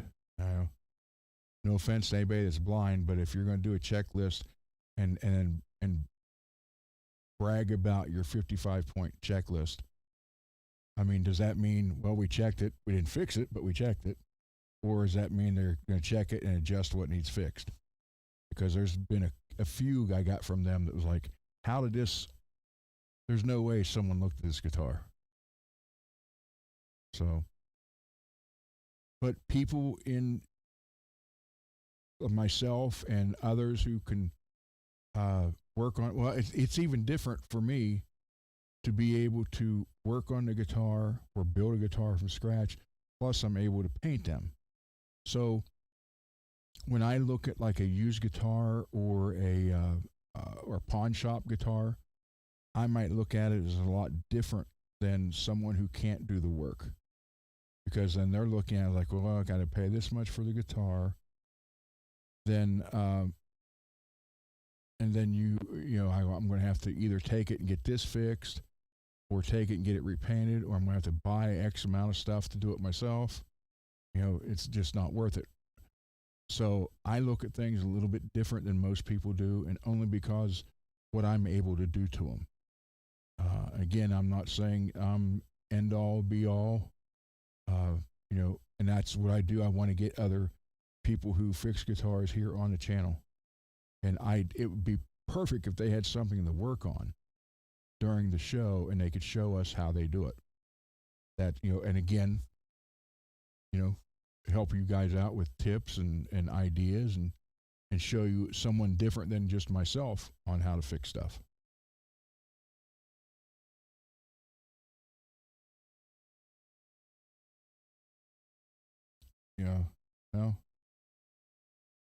No, it just depends. Yeah, there you go, Derek. It's crazy, and I understand.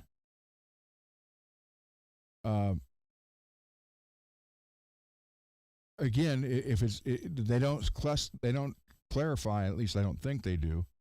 Yeah, we got a 55-point inspection. Yep. Okay. So are you inspecting it and correcting it, or are you just inspecting it, and yeah, it's got a crack, but he bought it anyhow. So who knows? Jupe. This is only maybe a third of what I have total. I don't have them all here. But as you can see, there's quite a few. That was Mr. Mick's box that came in today. But all these, all Jackson and Charvels, except for these three, the two basses and this cheap acoustic here. The rest are all Jackson. There's 3 Charvels. Jackson, Gibson, ESP, J Frog, Sandoval, Fender, Chapman, Firefly, Tees, the Vietnam, what is it again? I don't even know. This was given to me as a birthday gift. Actually, it'll be 2 years this Monday. Monday is my birthday. And a friend of mine gave me this 2 years ago. He's like, yeah, I know it's not much, but it's something to mess around with. It's like, it's the Vietnam made IYV. So it's actually not bad. Switch is good. The Destiny CNC wound P90s in it. I had to do some work on the neck and setup, but other than that, that was it. Then we got a Jackson and another Tees. And then I got 7 guitars over there. It's tore apart. And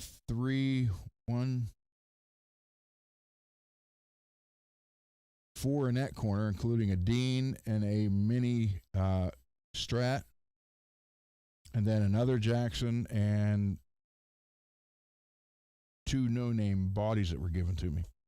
So, but I got, what the heck? I got guitars all over the place. Yeah, those were P90s.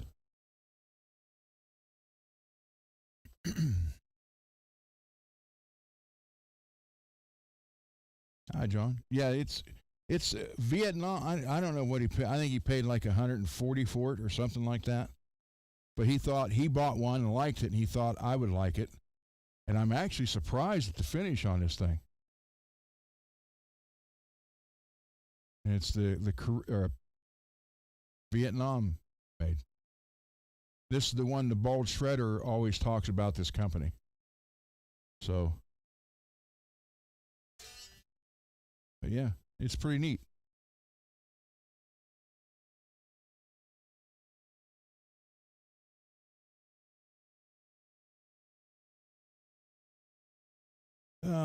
Let's see.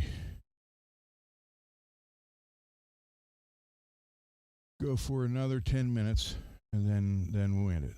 So, any questions, anybody?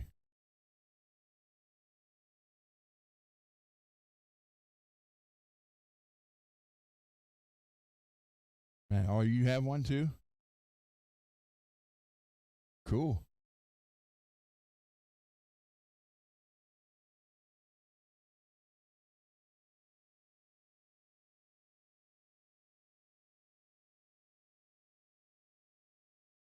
Jupe had a question. What? Let me see. Let me scroll back up here.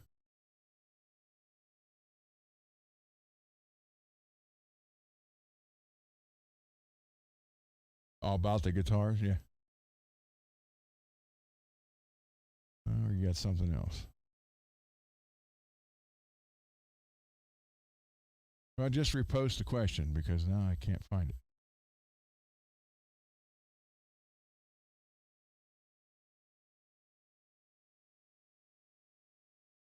9 to 42 strings. If I want to go 9 to 46. No, you will not have an issue with the nut at all, but you will have to readjust the Floyd to get it level. When you get into the 50s plus, is that could be an issue. And I had a guy bring a guitar down, like I'm trying to tune it, trying to get it, and I can't get it. I can get it tuned, and the minute I play it, it goes out. And he had a 50,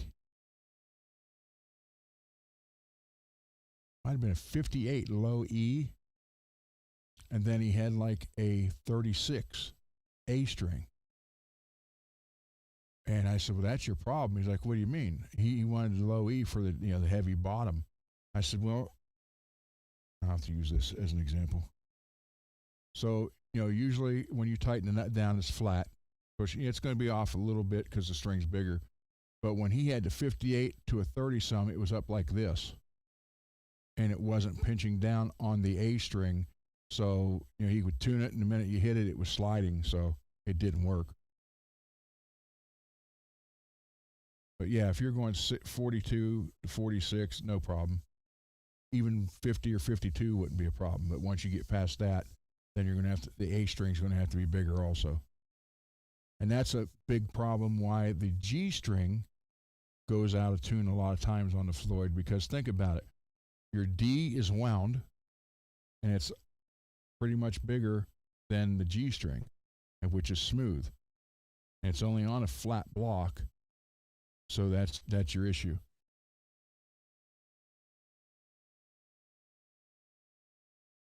So when you go, if you're going that big, if you want to go into 50s, then you got to raise the A string up to into the 40s, like a 42 or something like that. Believe me, 41 years on Floyd's, I've seen it all. Actually, I have an idea for a Floyd, and I would love to either talk to Floyd Rose himself or Adam at FU Tone and try a couple of these little ideas and see if they would work. And then maybe work out a deal with either one of them.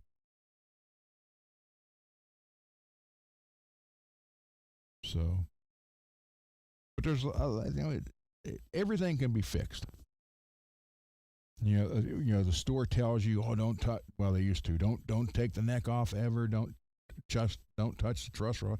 Bring it into us. That's all they want. They want money to bring it into. Hey, Blue. And you're coming in right at the end here, man. Let's see. Did he get that? What did I do with my phone? Oh, it's still over there. Okay. So, hold on. Let me check my phone real quick.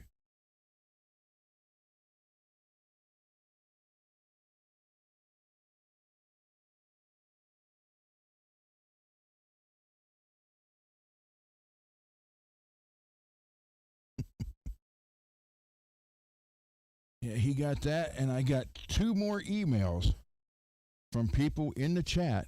I don't know if they're in the chat or just watching. But they want to hear, they asked me if I would play One Night Eternal again. That's quickly, One Night Eternal and Jack the Ripper are the two that's becoming very popular.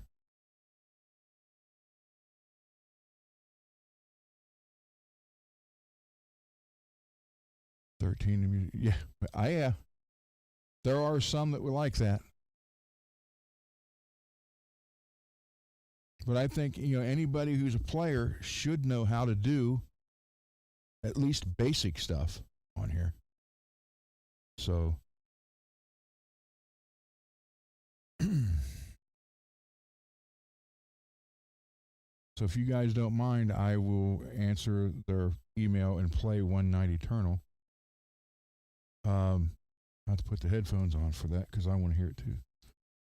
And the bass player on a lot of this stuff was supposed to be here tomorrow, and he actually called me today. He tripped, did something to his foot, so he's going to be here the following weekend. And we have some more stuff to record.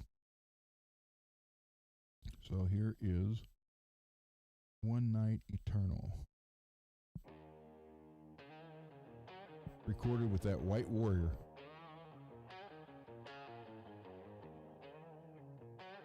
Let me know if that's too loud or what.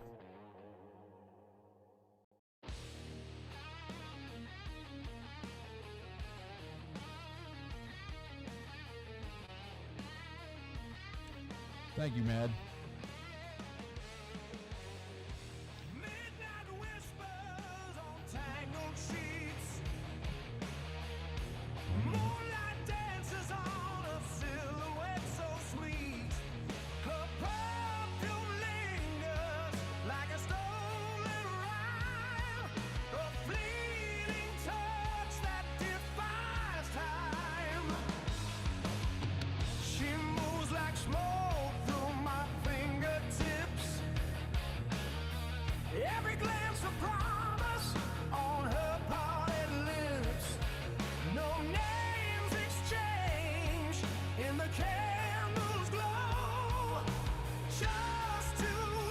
Leadless guitar.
so good on there, man.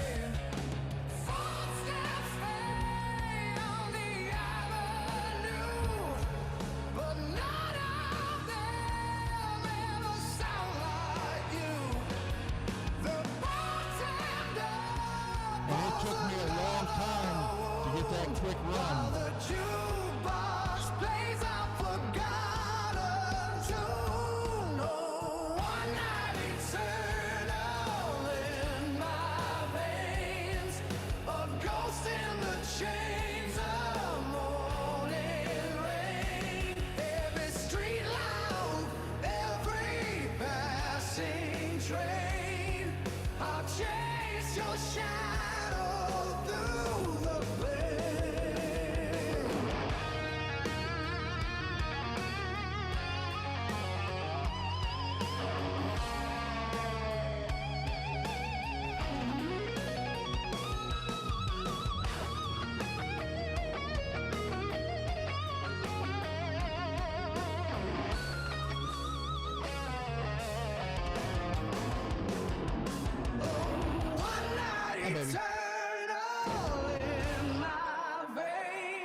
That's it.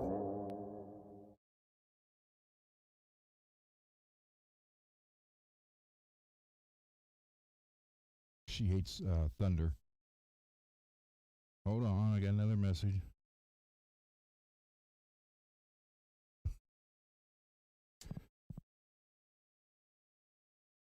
All right, now they want to hear.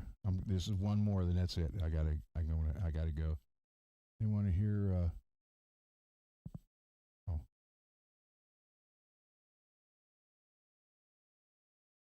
They want to hear either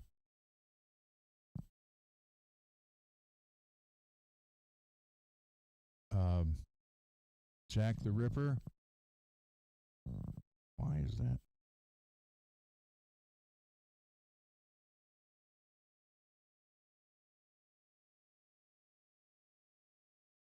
Something changed on there. They want to hear Jack the Ripper or the. Hold on. Where'd it go? Yeah, I don't know if that's it or not. Wait a minute.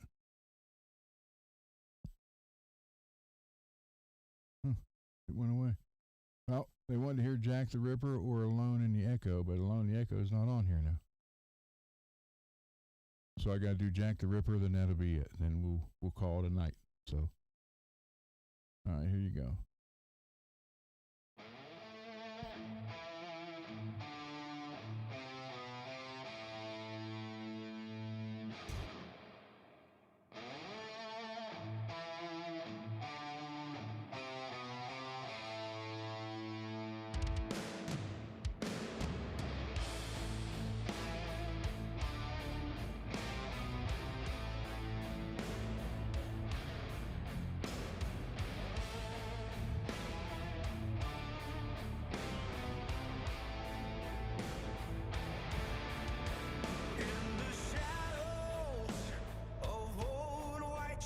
So that's basically a simple song.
As fear grips tight and the streets grow low,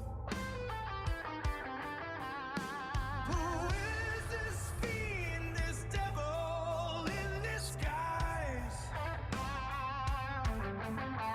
With each passing night, more innocence dies. The authorities chase shadows in vain, as Jack the Ripper eludes every chain.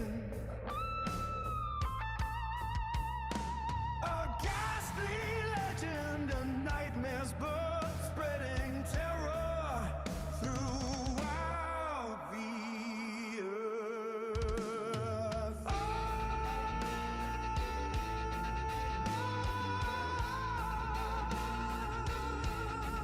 Oh, Jack the Ripper, in the annals of history, you're a grim reaper.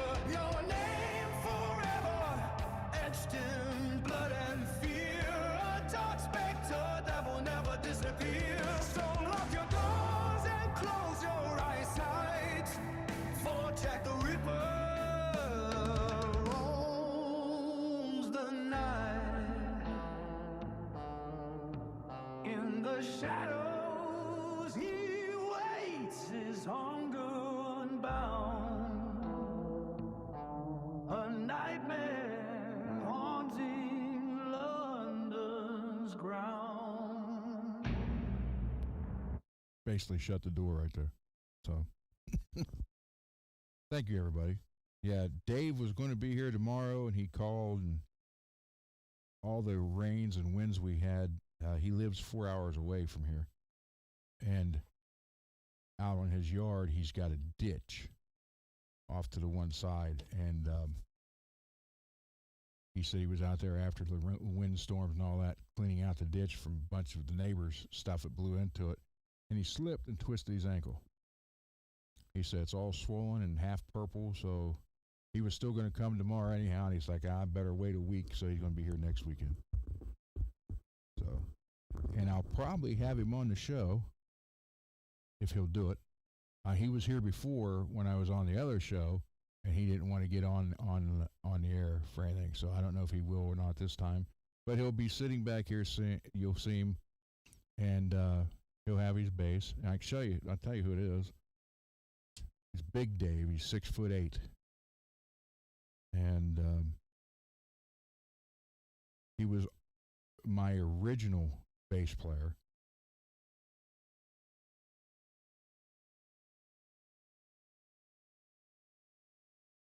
And then some issues came up, and he got out of the band. Then he came back as he ran our lights and stuff, which was perfect because he knew all the music.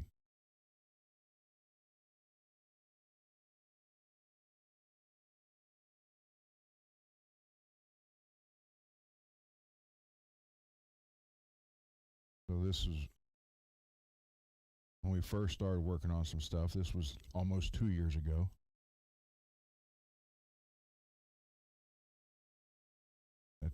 The photo's not that great. That's why that one. And then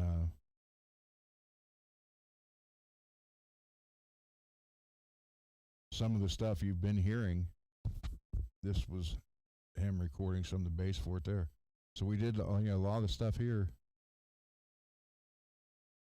So he'll be back next weekend.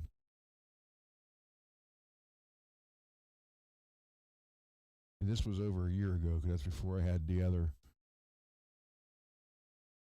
wall behind him or behind me is now full of stacks. But so we've been working on these songs for quite some time.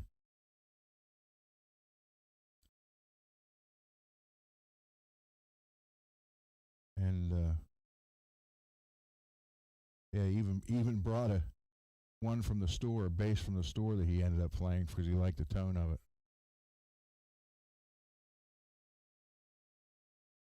And then, of course, you guys know I love Permanis. So I took him to Permanis.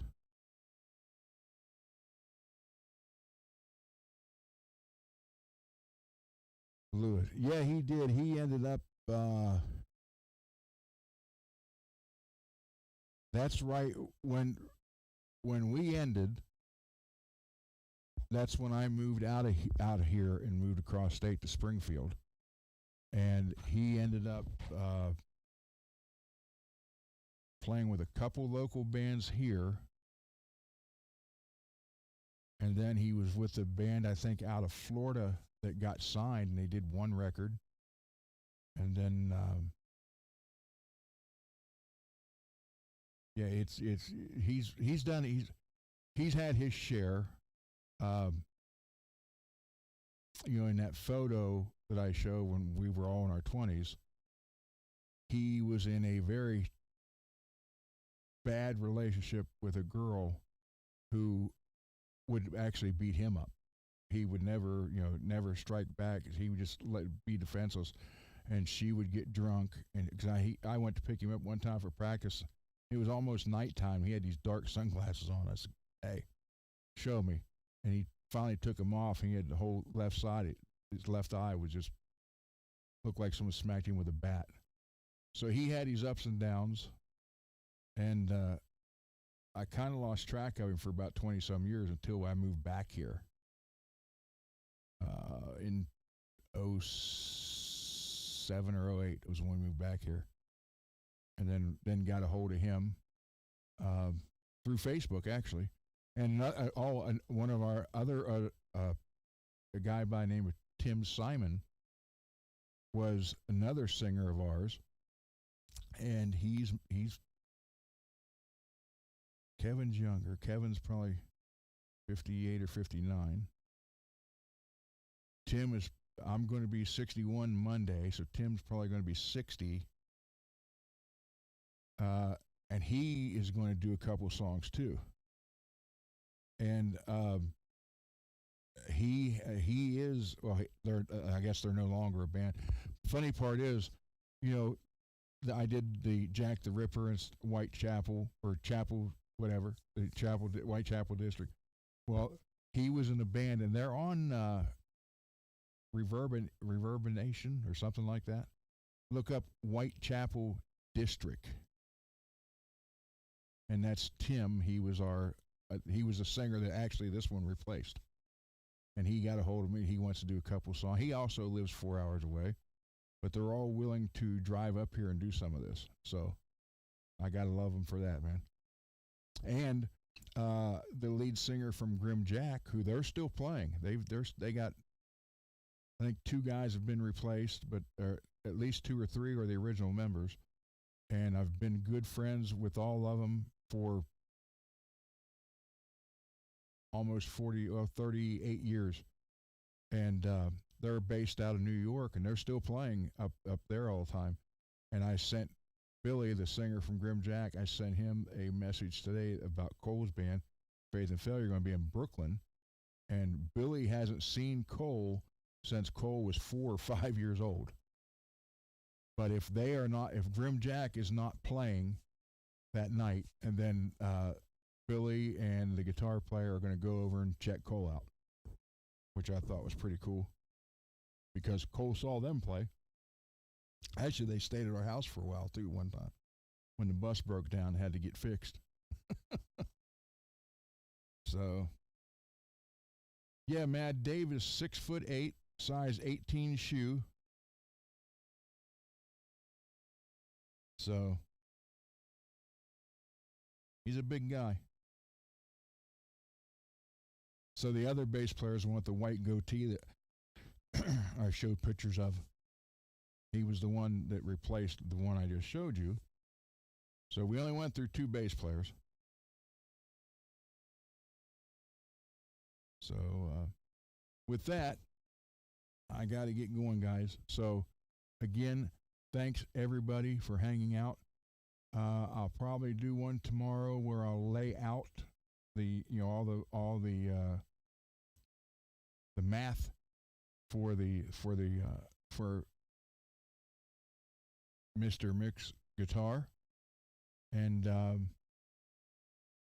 we'll go from there.